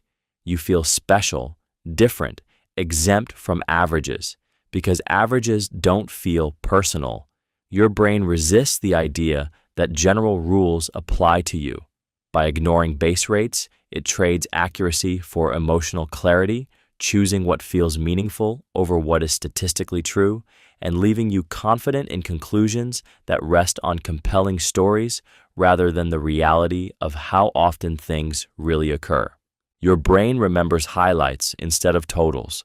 Your brain does not store experiences evenly. It compresses time by keeping only what stood out emotionally, the peak moments and the ending, while quietly discarding everything in between. Long stretches of neutrality vanish, and a single intense moment is allowed to represent the whole. What you remember feels complete, but it is only a highlight reel. This happens because your brain is built to conserve space and energy. Recording every detail would be inefficient, so it saves what felt strongest. Emotional spikes act like bookmarks. Joy, pain, embarrassment, excitement, and relief become anchors, while steady effort, consistency, and gradual progress fade into the background. Emotionally, this distorts how you judge your life. A relationship can be mostly supportive, yet a few painful arguments define it in memory. A long project filled with steady improvement can feel like a failure because of one bad ending. Your brain doesn't ask how much was good or bad, it asks what was most intense. This lie shapes future decisions. You avoid experiences that ended poorly, even if most of the journey was positive. You chase things that produced a brief high, even if they drained you over time. Your brain optimizes for remembered emotion, not lived reality. What makes this especially dangerous is how convincing memory feels. Recollection carries confidence. It feels like evidence, but your brain isn't lying maliciously. It's simplifying. It reduces complexity into something emotionally manageable. Over time, this trains you to misjudge effort, happiness, and meaning. You forget how much you endured, how much you grew, how much consistency mattered. The totals disappear, replaced by peaks and endings. Your brain believes it is telling you the truth about your experiences, but it is really telling you the most dramatic version, quietly teaching you to value intensity over depth and moments over meaning. Your brain believes change will be harder than it is. Your brain exaggerates the cost of change before you even begin. The moment change appears, your brain floods you with images of effort, discomfort, and failure, making the process feel overwhelming in advance. It treats the unknown as dangerous and the familiar as safe, even when the familiar is painful. This belief comes from your brain's desire to conserve energy. Change requires learning, adjustment, and uncertainty, all of which demand mental resources. To protect itself, your brain inflates the difficulty, hoping you'll stay where you are. The fear feels like realism, but it's actually resistance. Emotionally, anticipation is heavier than action. Your brain focuses on imagined struggle rather than lived experience. It magnifies the starting cost and ignores how quickly humans adapt. Once change begins, the discomfort often shrinks, but your brain never accounts for this in advance. Memory also plays a role. Your brain recalls past attempts at change selectively, highlighting the hardest moments and forgetting the adaptation that followed. This creates a distorted forecast where effort feels endless instead of temporary. What keeps this lie powerful is how protective it feels. Your brain frames avoidance as wisdom, telling you that waiting, delaying, or staying put is sensible. It disguises fear as logic. Your brain thinks it is keeping you safe from strain, but it is often trapping you in unnecessary stagnation. By convincing you that change will be unbearable, it prevents you from discovering that most difficulty lies not in the doing, but in the imagining, and that once you move, your capacity expands faster than your fear ever predicted. Your brain believes staying the same has no cost. Your brain treats inaction as neutral. When you don't change, don't decide, or don't move, it feels like nothing is happening. There is no immediate discomfort, no visible loss, and no clear consequence. That absence of pain convinces your brain that staying the same is safe, or at least harmless. This belief is deeply emotional. Change introduces uncertainty, effort, and the risk of regret. Your brain weighs those risks heavily because they are immediate and vivid. The cost of staying the same, however, is delayed and invisible. It doesn't announce itself, so your brain ignores it. What cannot be felt right now is treated as if it doesn't exist. Over time, this creates an illusion of stability. Your brain assumes that maintaining the current path preserves everything you have. It doesn't register missed opportunities, slow decline, or unrealized potential as losses. Those costs accumulate quietly without triggering alarm. Emotionally, this lie offers relief. Choosing not to act feels like avoiding a mistake. Your brain frames passivity as caution and patience, even when it is driven by fear. Doing nothing feels reversible, while action feels permanent. What makes this illusion dangerous is that reality doesn't pause just because you do. Environments change, skills fade, relationships shift, and opportunities close whether you act or not. Your brain fails to account for this movement because it equates stillness with safety. By the time the cost of staying the same becomes obvious, it often feels irreversible. Your brain then experiences shock, regret, or confusion, wondering how things changed without a clear moment of decision. The truth it avoided is that inaction is a choice with consequences, and staying the same is not free, it simply charges interest quietly, over time.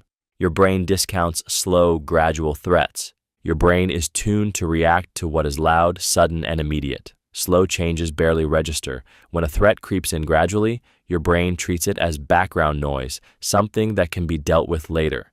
If there's no sharp spike of fear, it assumes there's no real danger. This bias comes from how your brain learned to survive. Immediate threats required fast reactions. A predator, a fall, a sudden conflict demanded attention now. Gradual risks didn't trigger the same alarm systems, so your brain never learned to treat them with urgency. That wiring still dominates, even when the most damaging threats unfold quietly over time. Emotionally, slow threats feel manageable because they don't hurt all at once. Small declines feel harmless in isolation. One skipped habit, one ignored warning, one minor compromise doesn't register as a problem. Your brain resets its sense of normal again and again, adjusting to slightly worse conditions without sounding an alarm. This is how problems grow unnoticed. Health erodes gradually, relationships weaken quietly, stress accumulates slowly. Your brain interprets each small step as insignificant, never adding them together into a larger picture. Because nothing feels urgent, nothing feels important enough to act on. What makes this lie dangerous is delay. Your brain assumes there will be a clear moment when action becomes necessary, a breaking point that will force change. Often, that moment never arrives. By the time the damage is obvious, it's already deep. Your brain isn't ignoring reality on purpose. It's prioritizing emotional comfort over long-term safety. Sudden pain gets attention, slow damage gets normalized, and by the time your brain finally recognizes the threat, it no longer feels gradual. It feels overwhelming, leaving you wondering how something so serious appeared without warning when it was quietly building the entire time. Your brain trusts authority figures too readily. Your brain is comforted by hierarchy. When someone carries a title, wears a uniform, speaks with certainty, or occupies a position of power, your brain relaxes. It assumes that responsibility implies competence and that authority implies knowledge. This shortcut saves effort. Questioning takes energy, but trusting feels efficient and safe. This tendency is rooted in survival. For most of human history, following leaders reduced risk. Those who deferred to experienced figures were more likely to survive than those who challenged every instruction. Your brain still carries that wiring, even in environments where authority is no longer a reliable signal of truth or care. Emotionally, authority reduces uncertainty. When someone else appears in charge, your brain hands over responsibility. Doubt quiets down. Anxiety softens. You feel guided rather than exposed. That emotional relief becomes proof that trust is warranted, even when evidence is thin or absent. This lie becomes dangerous when authority replaces thinking. Your brain stops evaluating arguments and starts evaluating status. Who said it matters more than what was said? Confidence delivered from above feels more convincing than careful reasoning delivered from the side. You accept explanations you would question if they came from a peer. Your brain also fears social cost. Challenging authority risks rejection, punishment, or isolation. Agreement feels safer than dissent, so your brain frames obedience as wisdom and skepticism as recklessness. Silence becomes compliance without conscious choice. What makes this lie powerful is how invisible it feels. Trusting authority doesn't feel like surrender, it feels like common sense. But your brain is not assessing truth, it is responding to symbols of power. In doing so, it trades judgment for reassurance, allowing authority to stand in for evidence and comfort to stand in for critical thought. Your brain assumes confidence means certainty. Your brain is drawn to confidence because it feels stabilizing. When someone speaks with conviction or when a thought arrives without hesitation, your brain interprets that certainty as evidence of truth. Doubt feels unsafe, so confidence becomes a shortcut, a signal that the answer must be solid simply because it is delivered firmly. This assumption is rooted in your brain's need for predictability. Certainty reduces anxiety by closing open loops. When something sounds confident, your brain relaxes, believing the question has been resolved.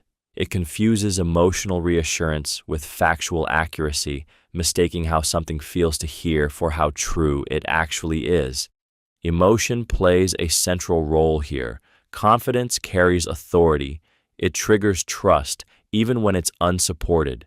Your brain responds to tone, posture, and decisiveness more strongly than to evidence, because those cues once indicated leadership and safety. A confident voice feels like protection, so your brain lowers its defenses. What makes this lie especially dangerous is that confidence is easy to fake. Your brain rarely asks how certainty was earned. It focuses on how convincingly it is expressed. Hesitation, nuance, or careful language feel weaker by comparison, even though they often signal deeper understanding. Over time, this bias reshapes how you judge yourself as well. When you feel uncertain, your brain interprets it as incompetence rather than honesty.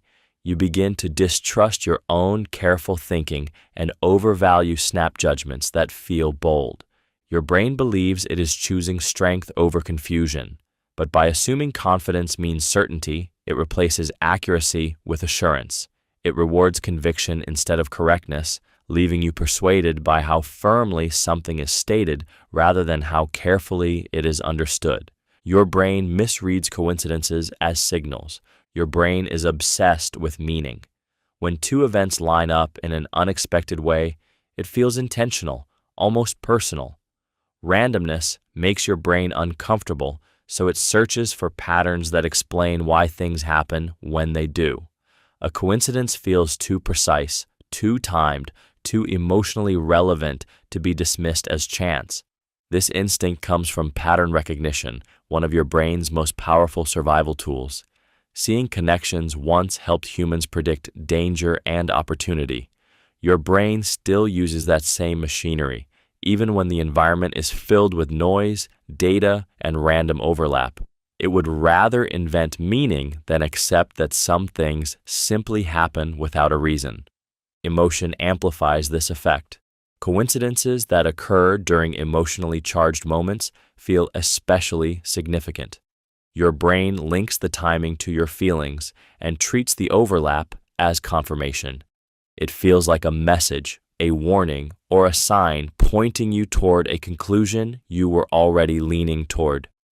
This is where coincidence turns into belief. Your brain stops asking how likely the event was and starts asking what it means. It ignores all the times nothing lined up and focuses intensely on the one moment that did. That selective attention makes randomness feel purposeful. What makes this lie compelling is how validating it feels. Signals imply guidance, order, and control. Your brain enjoys the idea that events are connected in a way that centers you, but in doing so, it overinterprets noise as information. Coincidences become instructions, patterns become predictions, and chance quietly disguises itself as insight, steering your decisions not through evidence, but through the comfort of perceived meaning. Your brain believes personal stories over data. Your brain is moved by people, not numbers. A single personal story can outweigh mountains of data because stories feel alive. They have faces, emotions, and consequences you can imagine. Data feels distant, abstract, and cold, so your brain struggles to emotionally engage with it, even when it is far more accurate. This bias exists because your brain evolved to learn socially. Long before charts and statistics existed, knowledge was passed through stories. Who survived, who failed, who made a mistake, who succeeded. Your brain still treats narratives as trusted signals, while numbers feel unnatural and detached from real life. Emotionally, stories bypass skepticism. When you hear someone's experience, your brain empathizes, placing you in their position. That emotional simulation feels like evidence. Data doesn't create the same internal experience, so your brain subconsciously devalues it, even when it describes reality more reliably. Once a story resonates, your brain uses it as a reference point. It generalizes one experience into a rule and applies it broadly, ignoring how rare or unrepresentative it might be. Contradictory data feels less convincing because it lacks emotional weight. This distortion shapes beliefs about risk, success, and morality.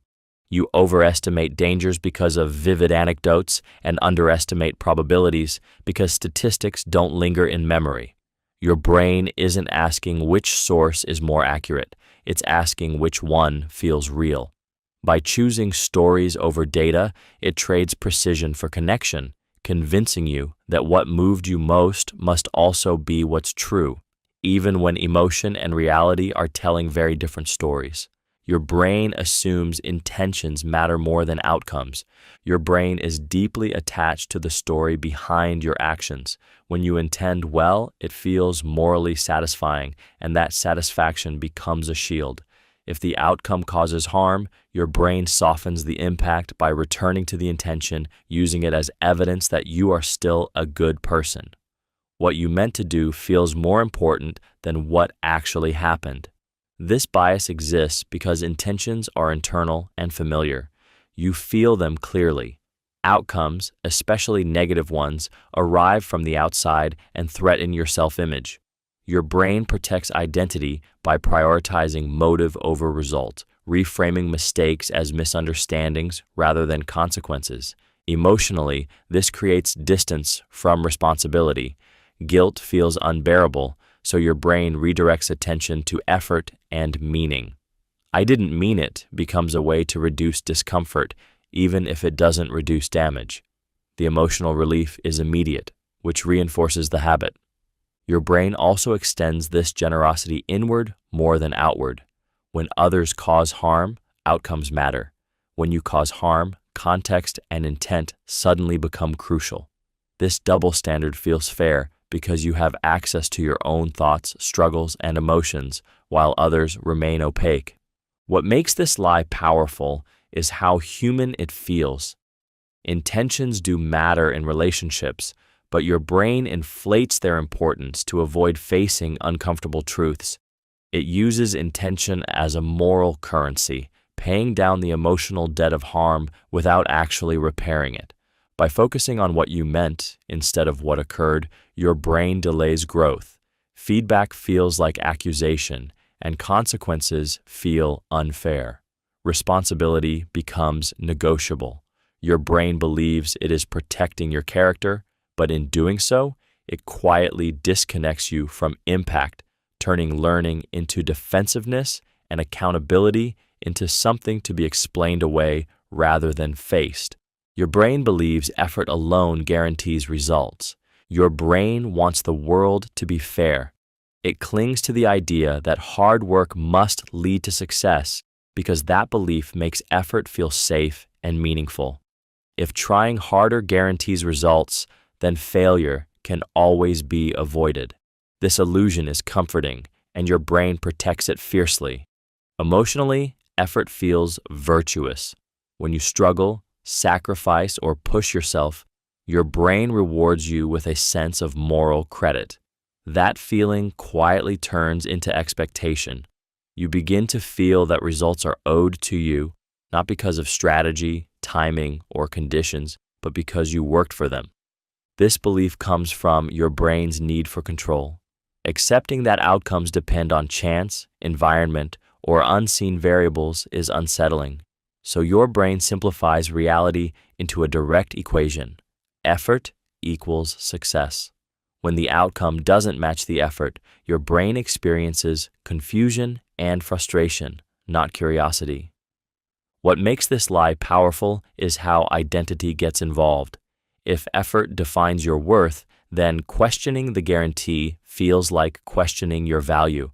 Your brain resists this by blaming circumstances, others, or yourself, rather than the belief itself. Over time, this distortion leads to burnout and disappointment.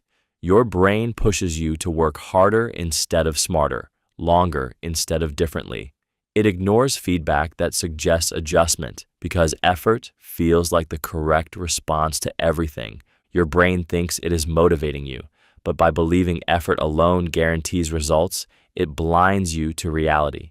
It replaces learning with persistence and strategy with struggle, leaving you exhausted, confused, and wondering why doing everything right still didn't lead where you were promised it would.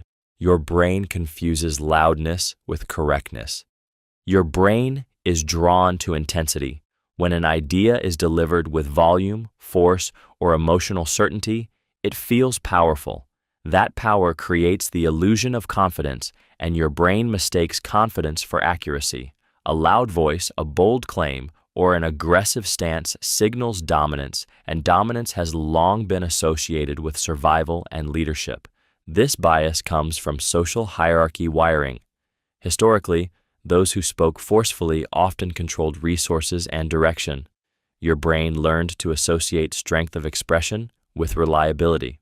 Even now, when evidence should matter more than tone, your brain reacts first to how something is said, not what is said. Emotion plays a key role. Loudness triggers attention and suppresses doubt. It overwhelms your internal questioning by creating urgency and pressure. In the presence of certainty delivered at full volume, hesitation feels weak and unsafe. Your brain chooses alignment over resistance. This is why quiet, nuanced ideas often struggle to compete with simple, forceful ones. Loudness compresses complexity into certainty. Your brain prefers that simplicity because it reduces mental effort and emotional ambiguity. Questioning feels exhausting when an answer is being shouted. What makes this lie dangerous is how invisible it is. Your brain tells you that you were persuaded by logic, not volume. It rationalizes agreement after the fact, even if the argument lacked substance. Over time, this bias shapes what you trust. You begin to associate strength with truth and calm with uncertainty. But loudness is not evidence, and certainty is not accuracy. Your brain confuses the energy of delivery with the quality of information, allowing the most forceful voice in the room to feel right, even when it's wrong. Your brain believes regret is always rational. Your brain treats regret like evidence. When a painful outcome appears, it assumes the feeling of regret must be pointing to a mistake that could have been avoided. The stronger the regret, the more convinced your brain becomes that a better choice was obvious and within reach. But regret doesn't measure decision quality. It measures emotional pain after the fact. This belief is powered by hindsight. Once you know how things turned out, your brain reconstructs the past as if the outcome was predictable. It erases uncertainty, forgotten information, and constraints that existed at the moment of choice. What was once a reasonable decision made with limited knowledge is rewritten as a clear error. Regret feels justified because your brain is judging the past with information it never had at the time. Emotionally, regret is persuasive because it hurts. Pain demands meaning, and your brain supplies it by assigning blame to your earlier self. This creates the illusion that self-punishment is in sight. The discomfort convinces you that regret is teaching you something essential, even when it's only teaching you to be harsher with yourself. Your brain also ignores randomness. It assumes different choices guarantee different outcomes, overlooking how much chance, timing, and external forces shape results. Regret simplifies reality into a single fork in the road, where one path leads to pain and the other to relief. This distortion affects future decisions. You become cautious not because you learned wisely, but because you fear repeating imagined certainty. Your brain clings to regret because it feels logical and corrective. But often regret isn't a signal of poor judgment. It's a response to outcomes that no amount of foresight could have controlled, dressed up as wisdom after the fact. Your brain assumes emotions are permanent. Your brain treats intense emotions as if they define reality rather than momentary states. When you feel overwhelmed, anxious, or hopeless, your brain projects that feeling forward, convincing you that this is how things are and how they will remain. The present emotion fills the entire mental landscape, leaving no room for change. This happens because emotions are embodied experiences. They affect your breathing, posture, and attention, making them feel undeniable. Your brain interprets this physical intensity as permanence. If it feels this strong now, it must be lasting. The absence of immediate relief becomes proof that nothing will shift. Emotionally, this lie is suffocating. Temporary sadness turns into a belief that joy is unreachable. Brief anxiety becomes a narrative of fragility. Your brain confuses duration with intensity, assuming that strong emotions must also be long-lived. It forgets that emotions are responses, not conditions. This distortion also shapes decisions. When your brain believes a feeling will last, it avoids risks, cancels plans, and narrows possibilities. Why try if this heaviness is permanent? Why hope if this tension never fades? The future is filtered through the current emotional state. What keeps this lie alive is memory. Your brain recalls similar emotions from the past and stacks them together, creating the illusion of continuity. It ignores the countless emotional shifts that happened quietly, without announcement. Your brain isn't predicting accurately, it's extrapolating emotionally. It assumes the present is a preview of the future. But emotions are fluid, even when they feel fixed. By treating them as permanent, your brain turns passing states into identities, convincing you that what you feel now is who you are, and quietly shrinking the horizon of what feels possible. Your brain believes what protects identity. Your brain is deeply invested in who you think you are. When information supports that identity, it feels safe and affirming. When it threatens it, your brain reacts defensively, not by evaluating the information, but by rejecting it. Truth becomes secondary to self-protection. This happens because identity is emotional, not logical. Your brain ties beliefs to belonging, self-worth, and consistency. Admitting you're wrong doesn't just feel like a correction, it feels like a fracture.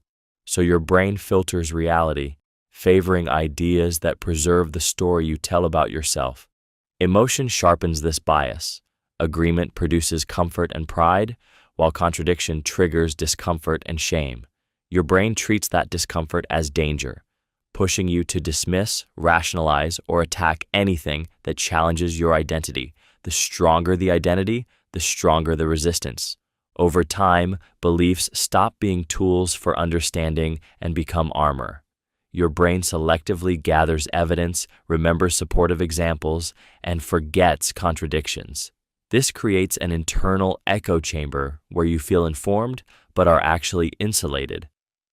What makes this lie powerful is how invisible it is. Your brain doesn't announce that it's protecting identity. It presents its conclusions as objective and rational.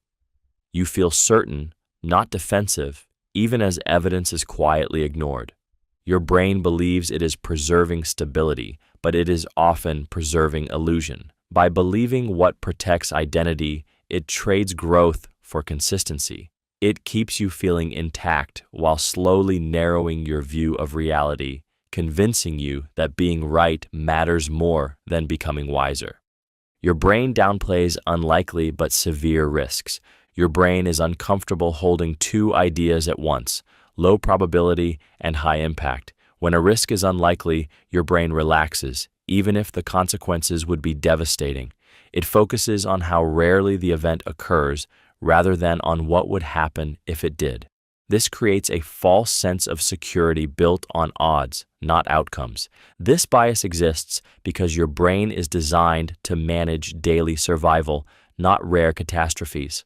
Constantly worrying about extreme possibilities would be mentally exhausting, so your brain filters them out to preserve emotional stability.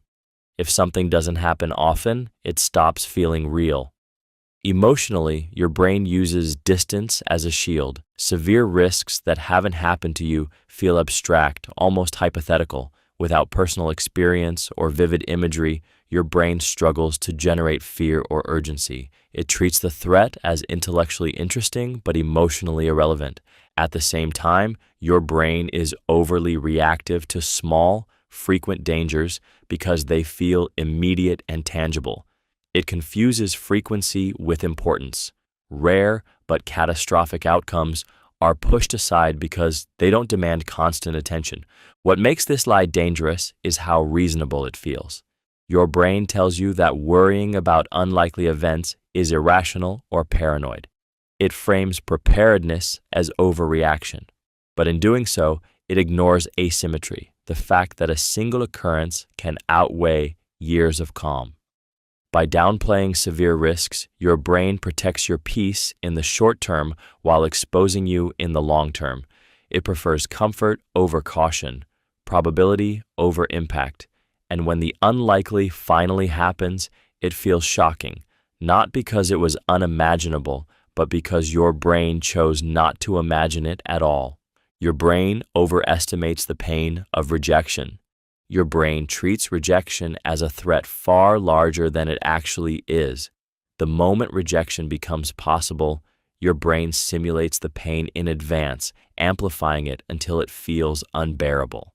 This imagined suffering feels so real that avoiding rejection starts to feel like self-preservation rather than fear. This exaggeration is rooted in social survival. For most of human history, rejection from the group meant loss of safety, resources, and belonging. Your brain still carries that ancient alarm system, even though modern rejection rarely carries the same consequences. A declined invitation, a missed opportunity, or a disapproving response activates the same circuitry as social exile. Emotionally, anticipation is the worst part. Your brain projects rejection as humiliating, permanent, and identity-defining. It tells you that you won't recover, that others will remember, and that the pain will linger. What it doesn't show you is how quickly emotional pain fades once the moment passes.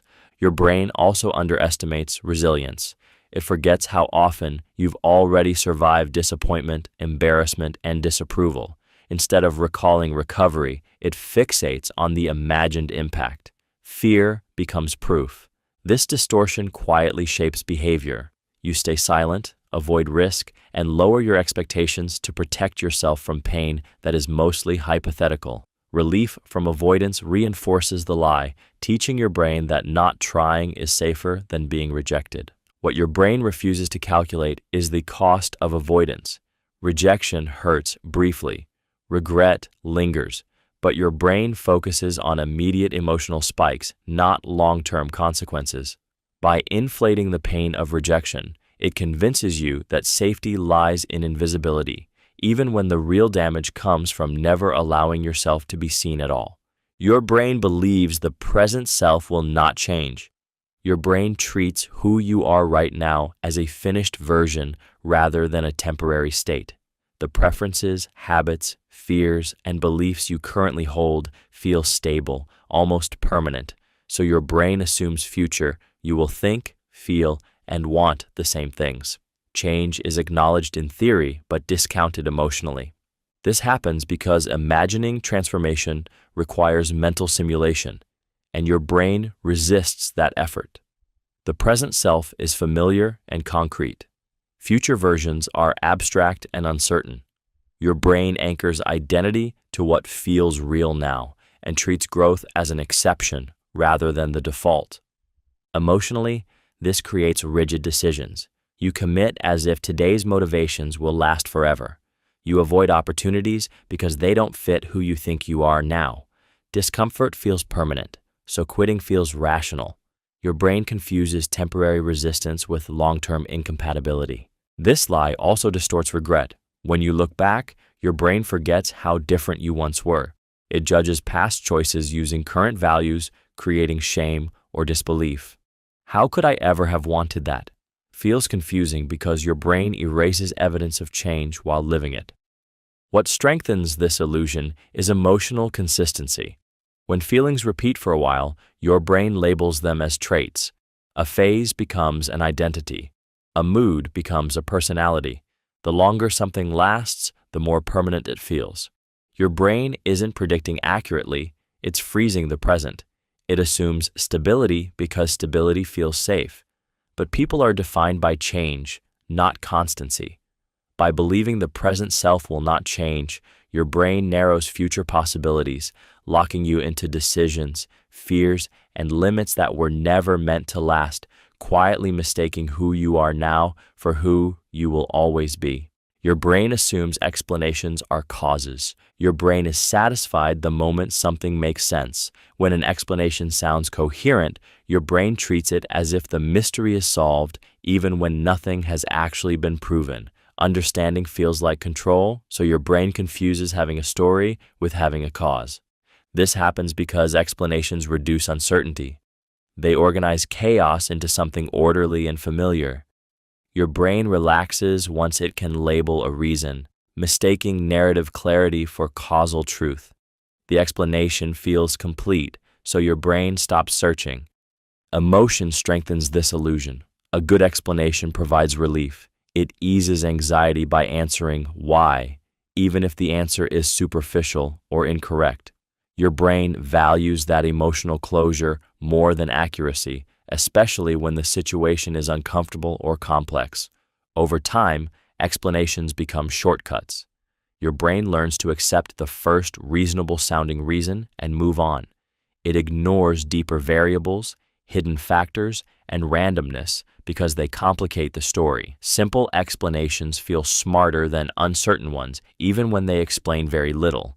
What makes this lie persistent is confidence. Once you can explain something, your brain assumes you can predict it.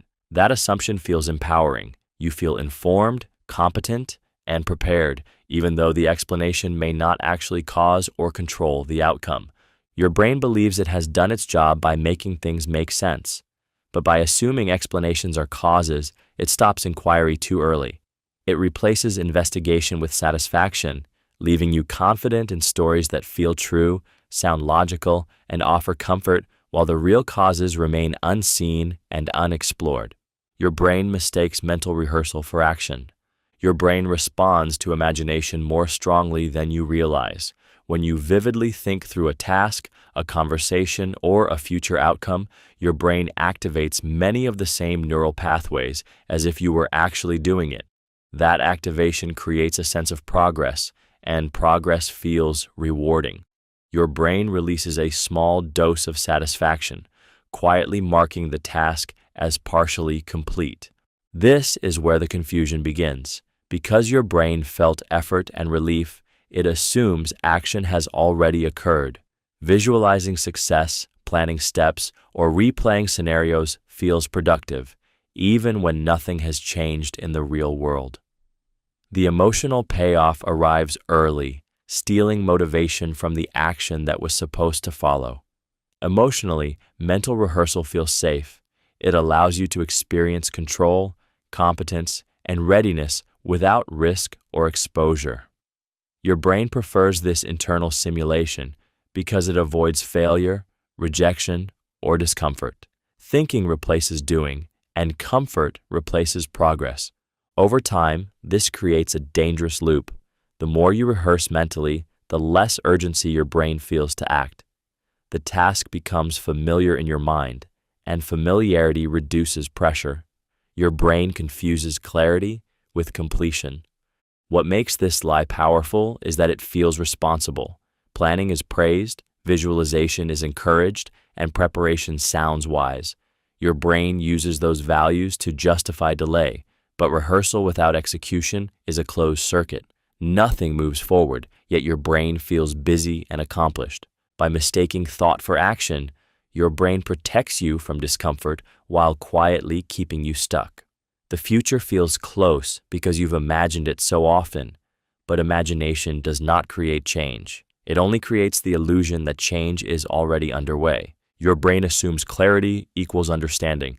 Your brain is easily satisfied by explanations that feel clear. When an idea clicks, when words flow smoothly and everything seems to line up, your brain interprets that mental ease as proof of understanding. The absence of confusion feels like mastery, even when the understanding is shallow or incomplete. This assumption comes from how your brain measures effort. Struggle feels like failure, while clarity feels like success. If something is explained simply, your brain relaxes, concluding that it gets it. But simplicity can hide gaps, and fluency can exist without depth. Your brain confuses the feeling of comprehension with the reality of it. Emotionally, clarity is comforting. It removes tension and uncertainty, and your brain craves that relief. Questioning clear explanations reintroduces discomfort, so your brain resists digging deeper. It prefers a clean narrative over a messy truth, even when the mess is where real understanding lives. This is why illusions of knowledge are so persistent.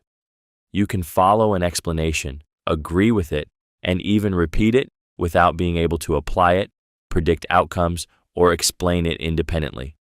Your brain doesn't test understanding, it trusts the feeling. Once clarity is achieved, curiosity shuts down. Your brain moves on, confident that the work is done. But when faced with real-world complexity, that confidence collapses, leaving confusion and frustration in its place. Your brain isn't trying to mislead you, it's conserving energy.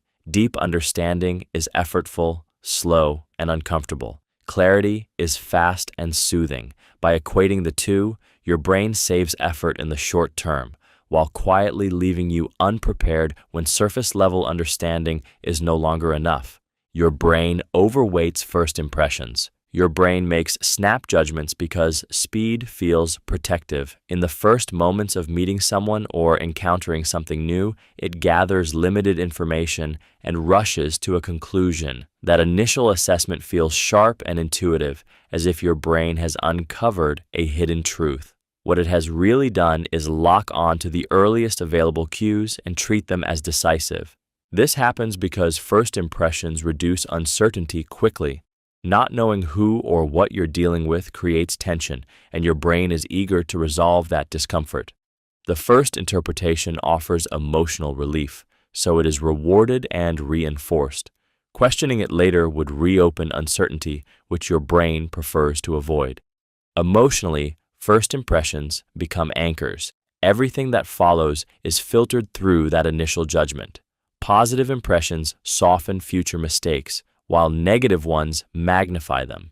Your brain searches for confirmation, not correction, quietly bending new information to fit the original story. This bias also protects ego. Admitting a first impression was wrong feels like admitting poor judgment.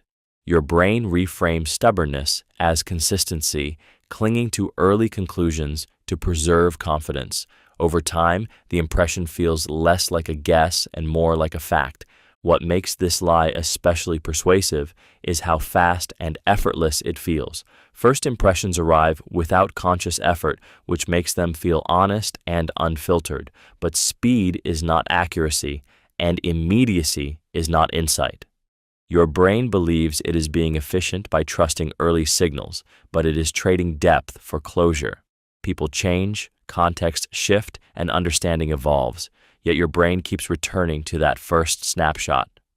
By overweighting first impressions, it mistakes an opening moment for the whole story, quietly limiting curiosity and replacing discovery with certainty before anything meaningful has had time to unfold. Your brain believes the obvious explanation is complete. Your brain is relieved by the first explanation that seems to fit. When something appears obvious, your brain treats it as finished, as if clarity itself is proof of completeness. The ease of understanding creates a false sense of resolution, and your brain quietly stops asking questions. This belief comes from your brain's dislike of uncertainty. Digging deeper requires effort and opens the door to complexity, ambiguity, and doubt. The obvious explanation closes that door. It feels efficient and responsible, even when it only scratches the surface. Your brain prefers a partial answer over an uncomfortable unknown. Emotion reinforces this shortcut. Obvious explanations feel reassuring. They give you the sense that the world is predictable and understandable. Your brain mistakes that comfort for accuracy. When something just makes sense, doubt feels unnecessary and even suspicious.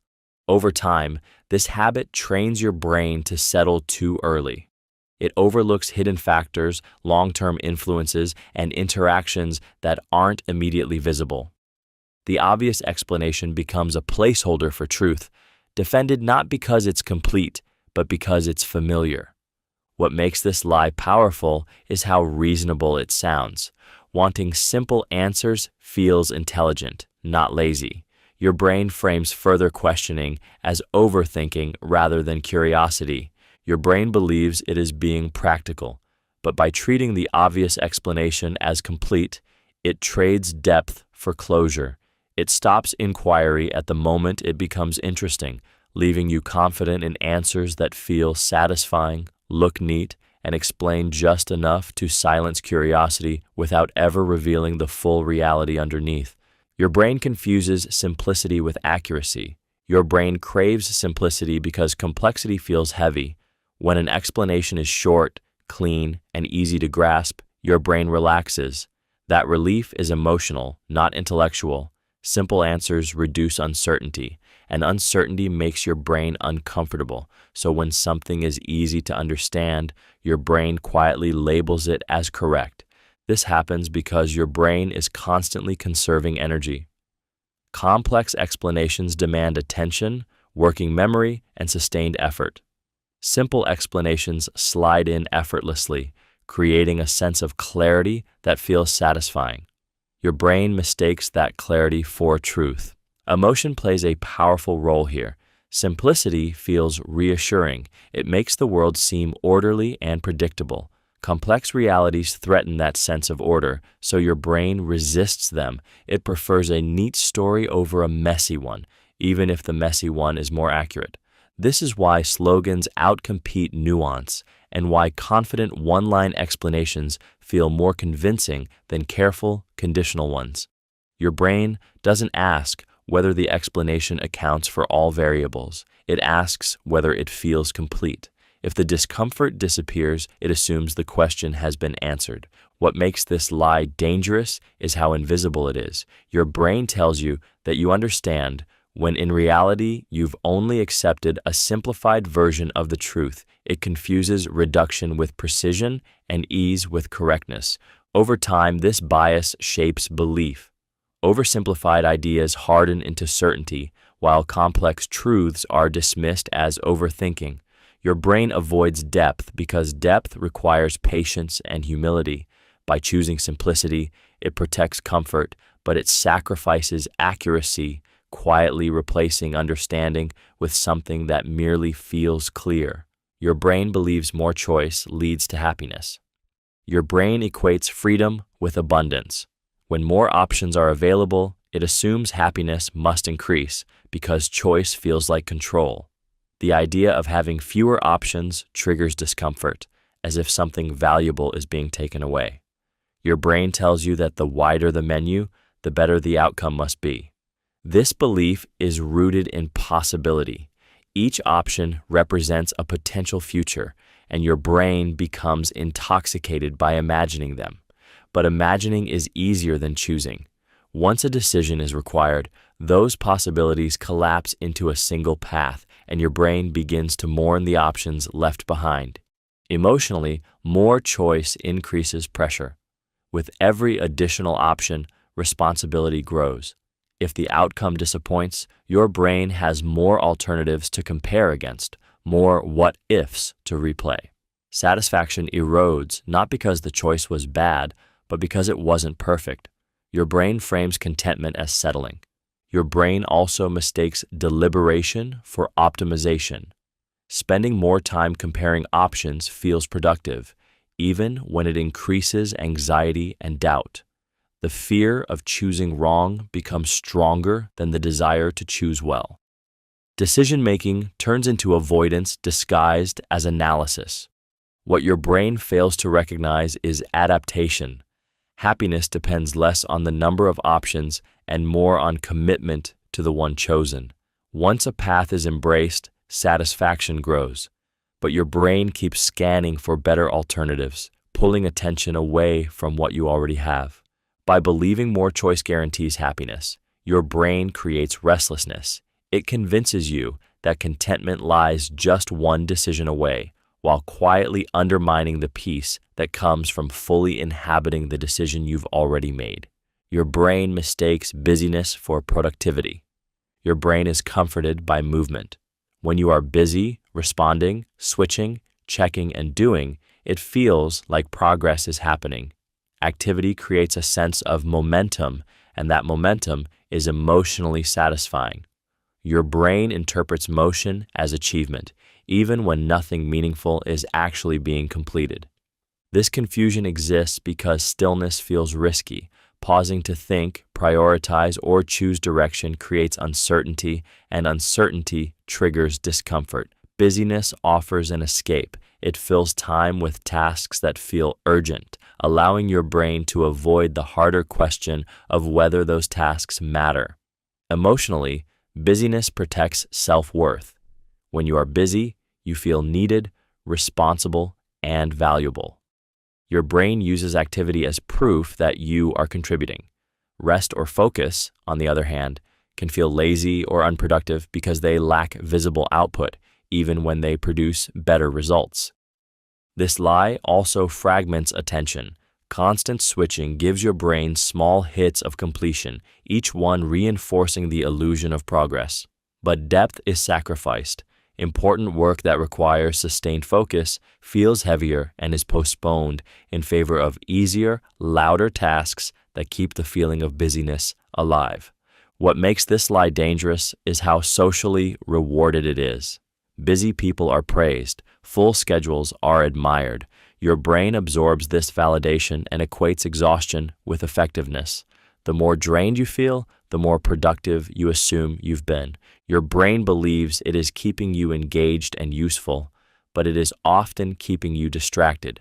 By mistaking busyness for productivity, it trades impact for activity and progress for noise, convincing you that motion equals meaning, while the work that truly matters waits untouched beneath the surface. Your brain assumes remembering means understanding. Your brain confuses storage with comprehension. When you can recall information easily, it feels like you understand it. But memory is not the same as insight. Your brain treats recall as proof, assuming that if something can be repeated, it must be grasped. This happens because remembering feels fluent. The ease of pulling information from memory creates a sense of mastery.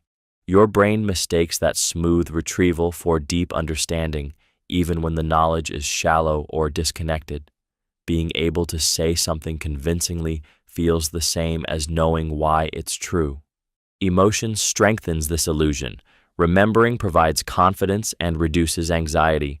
Your brain rewards recall with certainty, making questioning feel unnecessary. You feel prepared, informed, and capable, even if you couldn't apply the knowledge in a real situation.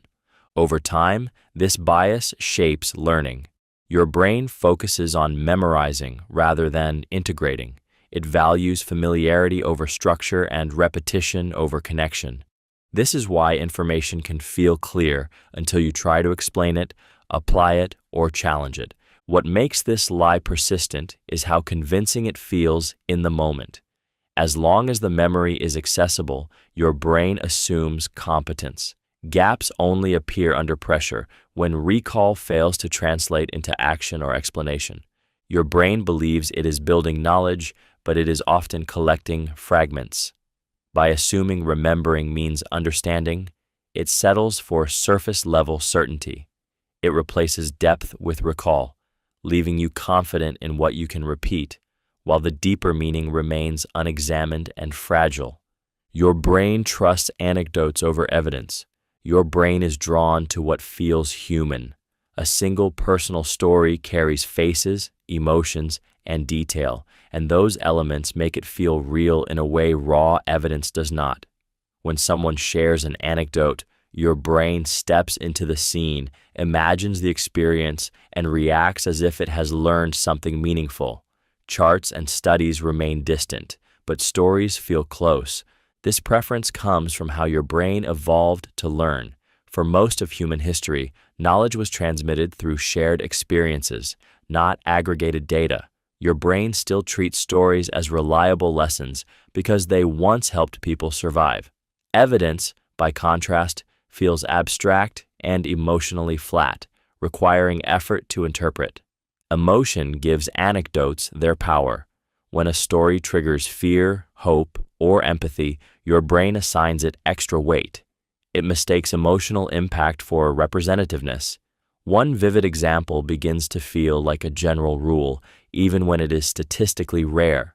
What makes this bias strong is memory. Your brain easily recalls stories because they are structured and meaningful. Evidence fades faster because it lacks narrative shape. Over time, what you remember most starts to feel like what happens most. Your brain then builds beliefs around these remembered moments. It doesn't ask how common the outcome is, only how memorable it is. Evidence that contradicts the story feels cold or dismissive, so it's pushed aside.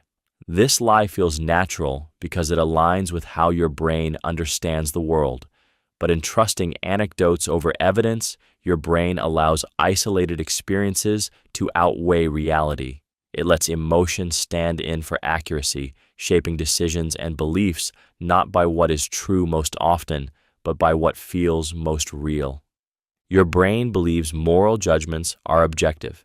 Your brain experiences moral judgments as facts, not opinions. When something feels right or wrong, it doesn't register as a personal interpretation, it feels self-evident. The conviction is immediate and emotionally charged, giving the impression that morality is something you're discovering, not something you're constructing. This belief comes from emotion presenting itself as certainty. Moral reactions are often driven by disgust, anger, empathy, or fear, and those emotions arrive before conscious reasoning. Your brain then builds justifications around the feeling, mistaking emotional intensity for universal truth. Because the judgment feels obvious to you, your brain assumes it should feel obvious to everyone. Emotionally, this lie is powerful because it reinforces identity. Seeing your moral views as objective places you on the side of correctness and frames disagreement as ignorance or bad intent. Your brain protects this position because questioning it would feel like questioning who you are. Your brain also ignores context and variation. Cultural norms, personal experiences, incentives, and situations fade into the background. What remains is a simplified moral landscape where actions are good or bad in isolation, stripped of nuance. This makes the world easier to judge but harder to understand. Once a moral stance is labeled objective, curiosity shuts down. Listening feels unnecessary. Compromise feels like betrayal. Your brain treats disagreement as a threat to order rather than an opportunity for insight. This distortion shapes conflict and division. Your brain isn't asking how values differ or why people reason differently. It's defending its certainty. By believing moral judgments are objective, your brain trades humility for conviction, turning complex human behavior into clear categories that feel righteous, even when they obscure more than they reveal. Your brain exaggerates personal responsibility for outcomes. Your brain wants the world to make sense, and the simplest way to do that is to place yourself at the center of cause and effect. When something goes wrong, your brain instinctively searches for what you did, failed to do, or should have known. Responsibility feels cleaner than uncertainty, so your brain inflates your role in outcomes far beyond what is realistic. This happens because control feels safer than randomness. Believing you caused an outcome, even a negative one, is emotionally easier than accepting that many events are shaped by chance, timing, or forces outside your reach. Your brain would rather carry guilt than helplessness. Guilt at least implies influence. Emotionally, this creates a heavy inner narrative. You replay decisions, conversations, and moments, searching for the point where everything could have been different. Your brain frames hindsight as foresight, convincing you that you should have known what was impossible to predict. The past becomes a courtroom where you are both judge and defendant. This lie also distorts success. When things go well, your brain may claim full credit, reinforcing the belief that you are always the primary driver. But when things fail, that same belief turns inward and becomes self-blame. The world shrinks until everything feels like your fault. What keeps this pattern alive is empathy. Caring deeply about outcomes makes responsibility feel moral. Letting go feels like indifference, so your brain over-identifies with results, confusing compassion with control. Your brain believes it is holding you accountable, but it is often punishing you for complexity. By exaggerating personal responsibility, it ignores context, shared influence, and randomness. It turns life into a personal performance review where every outcome reflects who you are rather than what happened, quietly replacing realism with self-judgment and burdening you with weight you were never meant to carry. Your brain believes intentions predict behavior. Your brain wants to trust plans, promises, and good intentions.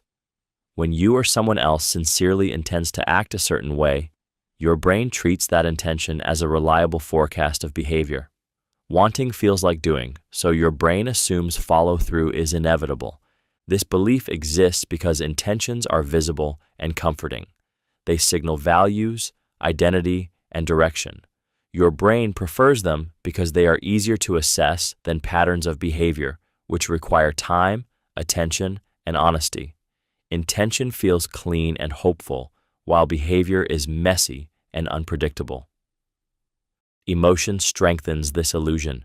Hearing or forming good intentions creates relief. It soothes guilt, reduces anxiety, and restores a sense of control. Your brain accepts intention as closure, allowing it to stop monitoring for inconsistency or failure. Over time, this bias distorts judgment. Your brain excuses repeated behavior because intentions remain positive. It separates who someone means to be from what they consistently do, giving the benefit of the doubt long after evidence suggests otherwise. What makes this lie dangerous is how it shapes self-perception. Your brain overvalues your plans and underweights your actions. You feel disciplined, kind, or motivated because you intend to be, even when behavior hasn't caught up. Your brain believes it is being fair and optimistic. But by believing intentions predict behavior, it confuses aspiration with reality. It replaces accountability with hope, leaving patterns unchallenged and outcomes unchanged, all while feeling reassured by promises that were never tested against action. Your brain assumes effort must feel hard to count. Your brain equates effort with strain. When something feels exhausting, frustrating, or uncomfortable, your brain labels it as meaningful work. If it feels smooth or natural, it questions whether it really counts. This belief is rooted in the idea that value must be earned through discomfort, not through ease. This assumption comes from conditioning. From an early age, effort is praised when it looks difficult. Struggle becomes proof of commitment. Your brain absorbs this pattern and learns to associate pain with progress. When effort doesn't hurt, it feels suspicious, as if something is missing. Emotionally, this creates guilt around ease. If you accomplish something without suffering, your brain downplays the achievement or credits luck instead of skill. It tells you that real work should feel heavier. This keeps you chasing difficulty, even when it's unnecessary. Over time, your brain begins to distrust efficiency. Methods that reduce friction feel like shortcuts rather than improvements.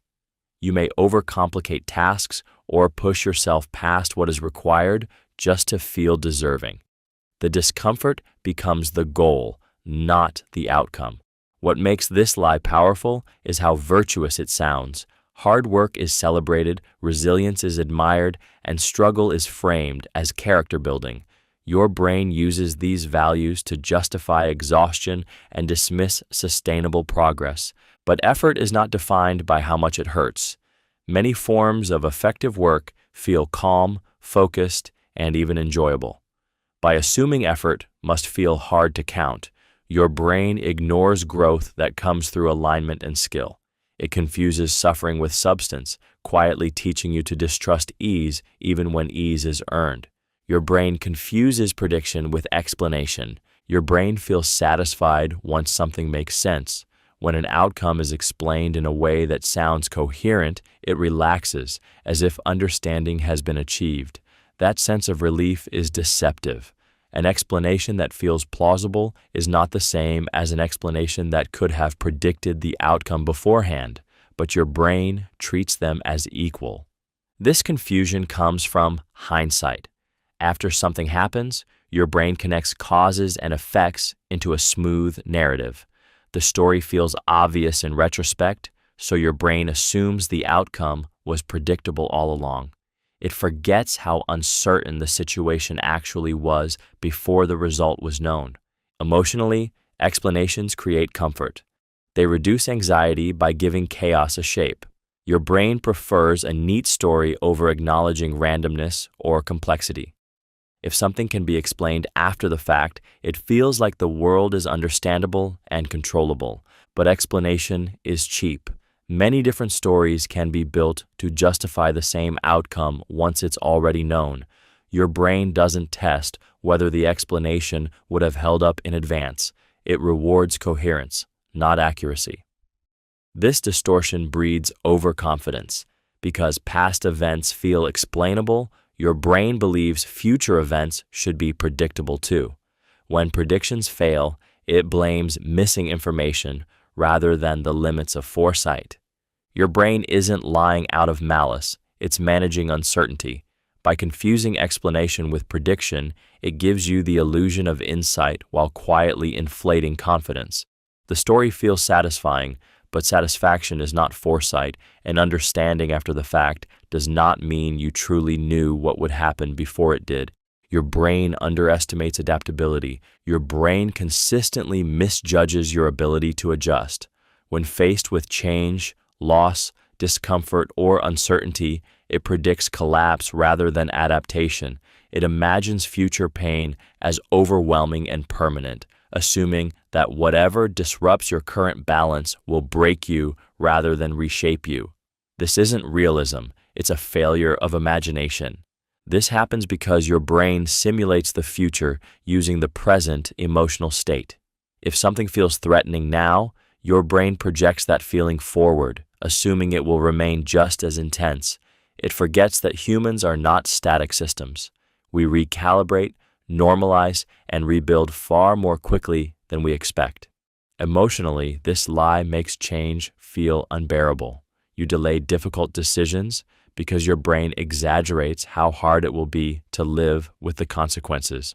Staying in familiar discomfort feels safer than risking unknown discomfort, even when growth lies on the other side.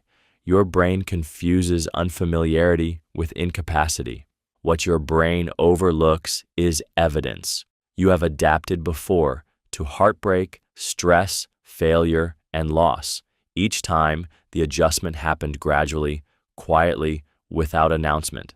Because adaptation lacks drama, your brain doesn't store it as proof. It remembers the fear before the change, not the resilience after. This distortion also fuels anxiety. By assuming you won't cope, your brain amplifies threat and urgency. It treats challenges as emergencies instead of processes. Fear becomes a warning signal rather than a passing response. Your brain believes it is protecting you by lowering expectations, but it is actually limiting you. Underestimating adaptability shrinks your sense of possibility and makes temporary discomfort feel catastrophic. In reality, humans are defined less by how they feel at the moment of change and more by how quickly they adjust after it. Your brain just rarely sticks around long enough to notice. Your brain believes fear equals danger. Your brain treats fear as a warning signal, and once fear appears, it assumes a real threat must be present. The feeling itself becomes the evidence. If your heart races or your stomach tightens, your brain concludes that something is wrong, even when the danger exists only in imagination. This belief comes from survival wiring. Fear once reliably signaled predators, threats, and harm. Your brain learned to trust it without question. But in modern life, fear is triggered by thoughts, memories, and social situations just as easily as by physical danger. Your brain doesn't distinguish well between imagined and real threats.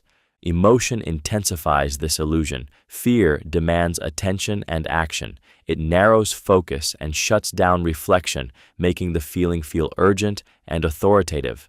Your brain mistakes intensity for accuracy, assuming that a strong fear must correspond to a serious risk. Over time, this habit trains avoidance. Your brain learns that feeling afraid means you should retreat, delay, or stay silent. It interprets discomfort as danger rather than as a signal of growth, uncertainty, or learning. What makes this lie persistent is relief. Avoiding what scares you reduces fear in the short term, and your brain treats that relief as proof that avoidance was correct. The cycle reinforces itself. Your brain believes it is keeping you safe, but by equating fear with danger, it limits experience, opportunity, and growth. It convinces you that safety lies in comfort, when often fear is simply the body reacting to the unfamiliar, not warning you of harm, but of change. Your brain mistakes repetition for mastery. Your brain is impressed by familiarity. When you repeat something often enough, it begins to feel automatic, smooth, and effortless. That ease creates the illusion of mastery. Your brain interprets reduced friction as evidence that you fully learned the skill, even when your performance hasn't actually improved. This happens because repetition lowers cognitive load. Each time you do the same thing the same way, your brain expends less energy. That drop in effort feels like progress. Your brain rewards it with confidence, quietly signaling that the work is done. But ease is not the same as depth, and comfort is not the same as competence. Emotionally, repetition feels reassuring. It creates predictability, and predictability feels safe. Challenging yourself introduces uncertainty and the possibility of failure, which your brain wants to avoid. So it keeps you looping through what you already know, reinforcing habits rather than expanding skill. Over time, this creates stagnation disguised as expertise. You get better at doing the familiar version of the task, not at adapting, refining, or correcting mistakes. Your brain stops noticing errors because it no longer looks closely. Familiar actions become invisible. What makes this lie dangerous is how convincing it feels. Confidence grows simply because the action no longer feels hard. Your brain assumes that if you can do something without thinking, you must be good at it. Feedback is ignored, nuance is lost, and growth quietly plateaus. Mastery requires deliberate difficulty, not just repetition. It demands attention, adjustment, and discomfort. But your brain prefers the comfort of routine. By mistaking repetition for mastery, it protects your ego while limiting your potential, keeping you busy without truly letting you improve. Your brain believes opinions are facts. Your brain experiences opinions as conclusions, not preferences. Once you form a viewpoint, it stops feeling subjective and starts feeling like a description of reality. The opinion doesn't register as what I think, it registers as how things are. That shift happens quietly, without your awareness. This belief forms because opinions are usually built on emotion, experience, and identity. Those elements feel personal and deeply real, so your brain treats the resulting judgment as grounded truth. The stronger the emotion behind an opinion, the more factual it feels. Disagreement then feels less like a difference in perspective and more like an attack on reality itself. Emotionally, this lie is stabilizing. Facts feel solid. Treating opinions as facts gives your brain certainty and reduces doubt. Questioning them would require emotional effort and vulnerability, so your brain resists. It prefers the safety of conviction over the discomfort of ambiguity. Your brain also confuses repetition and agreement with verification.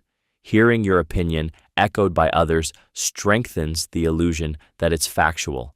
Familiar arguments feel correct because they're easy to process, not because they've been tested. Once an opinion hardens into a fact, curiosity shuts down. Evidence is filtered through the belief instead of used to evaluate it. Contradictions are dismissed and nuance disappears. Your brain stops asking whether it might be wrong and starts defending its position as if truth itself were under threat. By believing opinions are facts, your brain simplifies the world, but that simplicity comes at a cost. It turns dialogue into debate, difference into conflict, and learning into defense, all while convincing you that certainty is the same thing as being right. Your brain assumes rare events won't happen to you. Your brain uses probability as emotional reassurance rather than as a neutral calculation.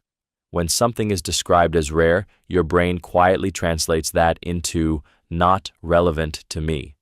Low likelihood becomes emotional distance. The event feels abstract, distant, and safely assigned to other people's lives, not yours. This happens because your brain struggles to hold statistics and identity at the same time.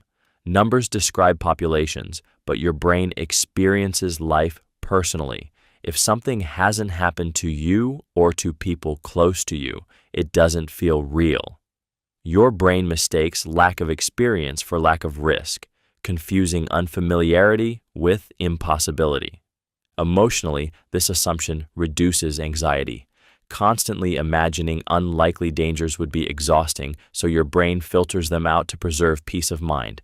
It tells you that preparation is unnecessary and caution is overreacting.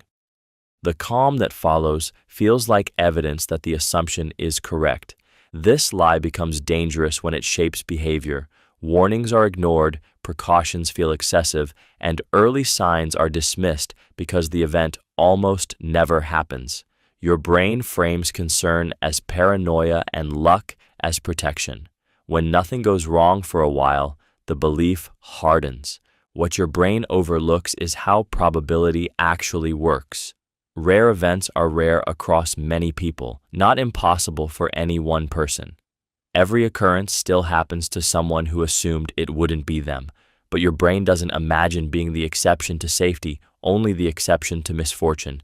Your brain isn't being reckless, it's conserving emotional energy, but by assuming rare events won't happen to you, it trades realism for comfort. It replaces preparedness with optimism and awareness with denial, quietly betting your future on the hope that statistics will keep you personally untouched, even though they never promise to. Your brain overestimates emotional reactions. Your brain is a poor predictor of how intensely and how long you will feel things. When you imagine future events, it inflates the emotional impact, convincing you that joy will be overwhelming or pain will be unbearable. The anticipated feeling becomes larger than life, even though reality rarely matches the forecast. This happens because your brain focuses on the peak of emotion and ignores adaptation. It imagines the moment of impact, but forgets how quickly humans adjust. Your brain zooms in on the feeling and erases context, routine, and recovery, creating a distorted emotional prediction. Emotion reinforces the illusion. Strong feelings in the present make future emotions feel equally intense. If you are anxious now, your brain assumes future discomfort will be just as sharp. If you are excited, it assumes happiness will be permanent. It confuses the snapshot with the whole movie. Over time, this bias shapes decisions. Your brain avoids choices that seem emotionally devastating and over-pursues ones that promise extreme happiness. It underestimates resilience and overestimates fragility, making change feel riskier than it is. What makes this lie convincing is imagination. Your brain can simulate emotions vividly, and those simulations feel real enough to guide behavior. The body reacts as if the imagined feeling has already arrived. Your brain believes it is preparing you. But by overestimating emotional reactions, it traps you in forecasts that exaggerate pain and idealize pleasure. It forgets your capacity to adapt, recover, and normalize, leaving you governed by emotions you haven't even experienced yet. Your brain misjudges the source of happiness. Your brain is constantly trying to predict what will make you happy, but it relies on shortcuts that distort reality. It focuses on visible rewards, milestones, and external changes, assuming that once a certain condition is met, happiness will follow automatically. This prediction feels logical, yet it is driven more by imagination than by lived experience. This misjudgment happens because your brain is better at anticipating emotion than sustaining it.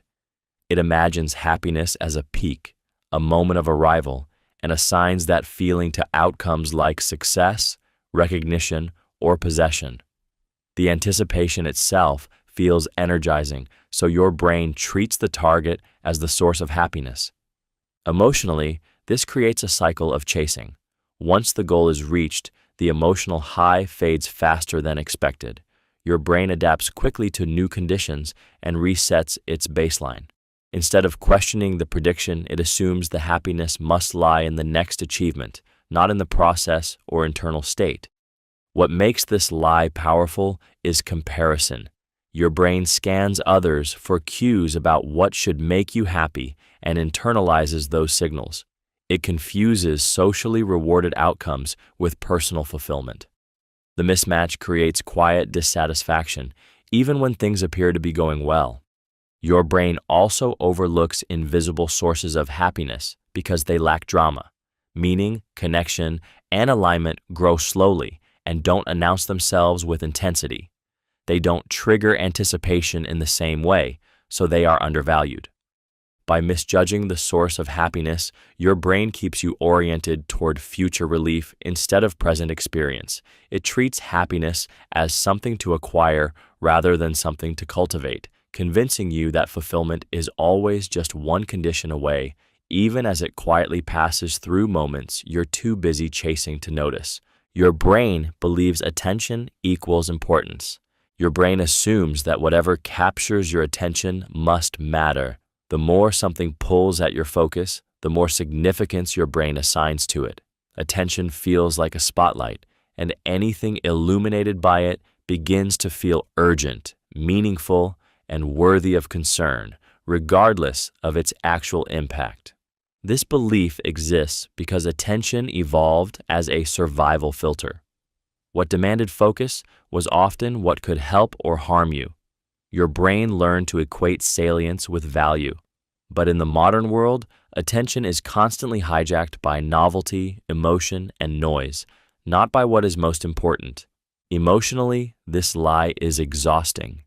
A single notification, comment, or headline can outweigh slow, meaningful priorities simply because it intrudes. Your brain reacts to interruption as if it were significance. The suddenness of attention makes the event feel larger than it is. Your brain also struggles to distinguish voluntary focus from captured focus. If something grabs you, it assumes you chose it. That assumption reinforces the idea that it deserves your energy. Over time, your sense of importance becomes shaped by what interrupts you, not by what aligns with your values. This distortion pulls you toward the immediate and away from the essential. Long-term goals fade because they are quiet. Shallow stimuli dominate because they are loud. Your brain ends up serving whatever shouts the most. By equating attention with importance, your brain hands control to whatever is most stimulating. It convinces you that urgency equals value, even as truly important things require sustained focus, patience, and deliberate choice. The spotlight feels meaningful, but it doesn't discriminate, and your brain rarely questions why something has your attention, only that it does. Your brain confuses motivation with readiness. Your brain treats bursts of motivation as signals that you are prepared to act. When inspiration hits, it feels energizing and clear, as if momentum alone guarantees follow-through. That emotional surge is intoxicating, so your brain assumes that wanting to do something is the same as being able to do it right now. This confusion exists because motivation is loud and readiness is quiet. Motivation arrives with excitement and vision, while readiness depends on skills, structure, timing, and resources. Your brain favors what it can feel immediately, so it elevates emotion over preparation and urgency over stability. Emotionally, this leads to false starts. You commit, announce, or begin before the foundation is in place. When friction appears, motivation fades, and your brain interprets the struggle as a personal failure rather than a predictable gap between desire and capacity. Confidence collapses, not because the goal was wrong, but because the timing was. Your brain also uses motivation to escape discomfort. Acting quickly feels better than sitting with uncertainty or planning. Readiness requires patience, which offers no emotional reward, so your brain rushes forward, mistaking impulse for alignment. What makes this lie persistent is how convincing motivation feels. It creates the illusion that everything is aligned, that the moment is right. But motivation is temporary by nature. It fluctuates, while readiness sustains action when enthusiasm disappears. Your brain believes it is pushing you toward growth, but it is often setting you up for disappointment. By confusing motivation with readiness, it teaches you to start based on emotion and stop when emotion fades. Progress becomes inconsistent, not because you lack drive, but because your brain keeps mistaking excitement for preparation and intensity for stability. Your brain assumes confidence improves accuracy. Your brain feels safer when certainty is present. When you feel confident, your brain interprets that confidence as a signal that your judgment must be sharper and your thinking more precise. Doubt feels like weakness, so confidence is treated as a corrective force, something that sharpens perception and improves outcomes simply by being present. This assumption exists because confidence reduces internal conflict. When you are confident, competing thoughts quiet down, hesitation disappears, and decision-making feels smoother. Your brain mistakes this internal calm for improved accuracy. It confuses emotional stability with correctness, even though they are unrelated. Emotion strengthens the illusion. Confidence feels empowering. It creates a sense of control and competence, which your brain finds rewarding. That reward reinforces the belief that confidence itself is doing the work. Your brain rarely checks whether the underlying information improved or whether errors were simply ignored. Over time, this bias reshapes behavior. Your brain begins to favor feeling sure over being careful. It discourages second-guessing, reflection, and revision because those states feel uncomfortable and threatening to self-image. Accuracy, which often requires uncertainty and humility, gets deprioritized. What makes this lie dangerous is feedback delay. Confident errors don't always fail immediately. Sometimes they succeed by chance, reinforcing the illusion that confidence was responsible. Quiet mistakes go unnoticed, allowing the belief to grow stronger. Your brain believes it is upgrading performance, but by assuming confidence improves accuracy, it replaces learning with conviction. It rewards how sure you feel instead of how well you reason, leaving you increasingly confident while slowly drifting further from reality. Your brain believes current feelings define reality. Your brain gives enormous authority to what you feel in the present moment. When an emotion is strong, it feels truthful, as if it reveals how things really are rather than how they feel right now. Sadness becomes evidence that life is bleak. Anxiety becomes proof that danger is near. Your brain collapses the distinction between emotion and fact. This happens because emotions are immediate and immersive.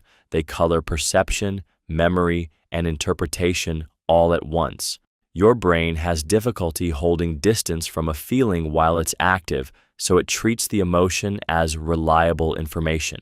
What feels intense feels important, and what feels important feels real.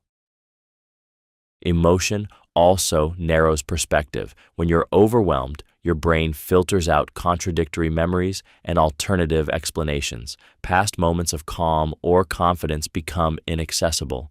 The current feeling fills the entire frame, and your brain assumes the state is permanent rather than temporary. What makes this lie powerful is how convincing it feels from the inside. You don't experience emotions as signals, you experience them as truths. Questioning them feels invalidating or dishonest, so your brain discourages doubt and rewards emotional alignment. This belief fuels impulsive decisions and harsh self-judgments. A bad moment becomes a bad identity. A wave of fear becomes a verdict about the future. Your brain treats feelings as conclusions rather than data points. By allowing current emotions to define reality, your brain sacrifices perspective for immediacy. It forgets that feelings change faster than circumstances and that emotional states are weather, not climate. But while the feeling lasts, your brain insists that this is how things are, how they've always been, and how they will remain, even when history and evidence quietly disagree. Your brain ignores unseen alternatives. Your brain judges choices based on what it can see. Once a decision is made or a path is taken, everything not chosen fades into nothingness. The alternatives that never happened don't feel real, so your brain doesn't factor them into how it evaluates outcomes. What exists feels meaningful. What doesn't exist feels irrelevant. This happens because your brain works with concrete experience, not hypothetical space. It can emotionally process what occurred, but it struggles to represent outcomes that were never lived. As a result, The visible option feels like the only reasonable one, even when countless other possibilities were available. Emotionally, this lie protects you from overwhelm. Considering every alternative would be paralyzing, so your brain simplifies reality by collapsing it into a single story. That story feels complete because nothing competes with it. The absence of comparison creates false certainty. This distortion shows up strongly after outcomes are known. If something succeeds, your brain assumes it was the best choice. If it fails, your brain believes no better option existed. The unseen paths are erased, removing context that could soften self-blame or challenge overconfidence. Ignoring unseen alternatives also shapes how you judge others. You evaluate their decisions without accounting for options they never had access to or outcomes you never witnessed. Your brain assumes the visible result tells the whole story. By focusing only on what happened, your brain creates a clean narrative. But that cleanliness is deceptive. Reality is shaped by countless invisible branches that were never explored. When your brain ignores them, it mistakes partial information for the full picture, leaving you confident in conclusions built on what you saw, not on everything that was possible. Your brain believes choice validates outcome. Your brain gives special moral weight to decisions you willingly make. Once you choose something, it feels earned, justified, and therefore right. The act of choosing creates an emotional commitment, and that commitment quietly shifts how your brain evaluates the result. If you decided it, the outcome must have value, otherwise the choice itself would feel threatening. This belief exists to protect coherence. Your brain wants your actions and beliefs to align. Admitting that a chosen path led to a bad or meaningless outcome creates internal conflict, so your brain resolves that tension by upgrading the result. What you chose becomes what was meant to happen. Regret is softened, not by changing reality, but by reframing it. Emotionally, this lie reduces pain. Accepting that a freely made decision turned out poorly feels heavier than accepting that circumstances forced your hand. Choice becomes a shield against disappointment. Your brain prefers to believe the outcome was valid rather than confront the discomfort of misjudgment. This distortion also affects persistence. Once you've chosen something, your brain defends it longer than it should. Evidence that the outcome isn't working is dismissed as temporary or irrelevant. Walking away feels like invalidating your own agency, so staying feels safer even when it costs more. What keeps this lie powerful is how empowering choice feels. Autonomy is deeply satisfying, and your brain borrows that satisfaction to justify results. But choice only explains why something happened, not whether it was good. Your brain isn't evaluating outcomes objectively, it's protecting identity. By believing choice validates outcome, it confuses ownership with wisdom and commitment with correctness. In doing so, it traps you in decisions long after they've stopped serving you, quietly turning freedom into obligation and choice into something that must be defended rather than questioned.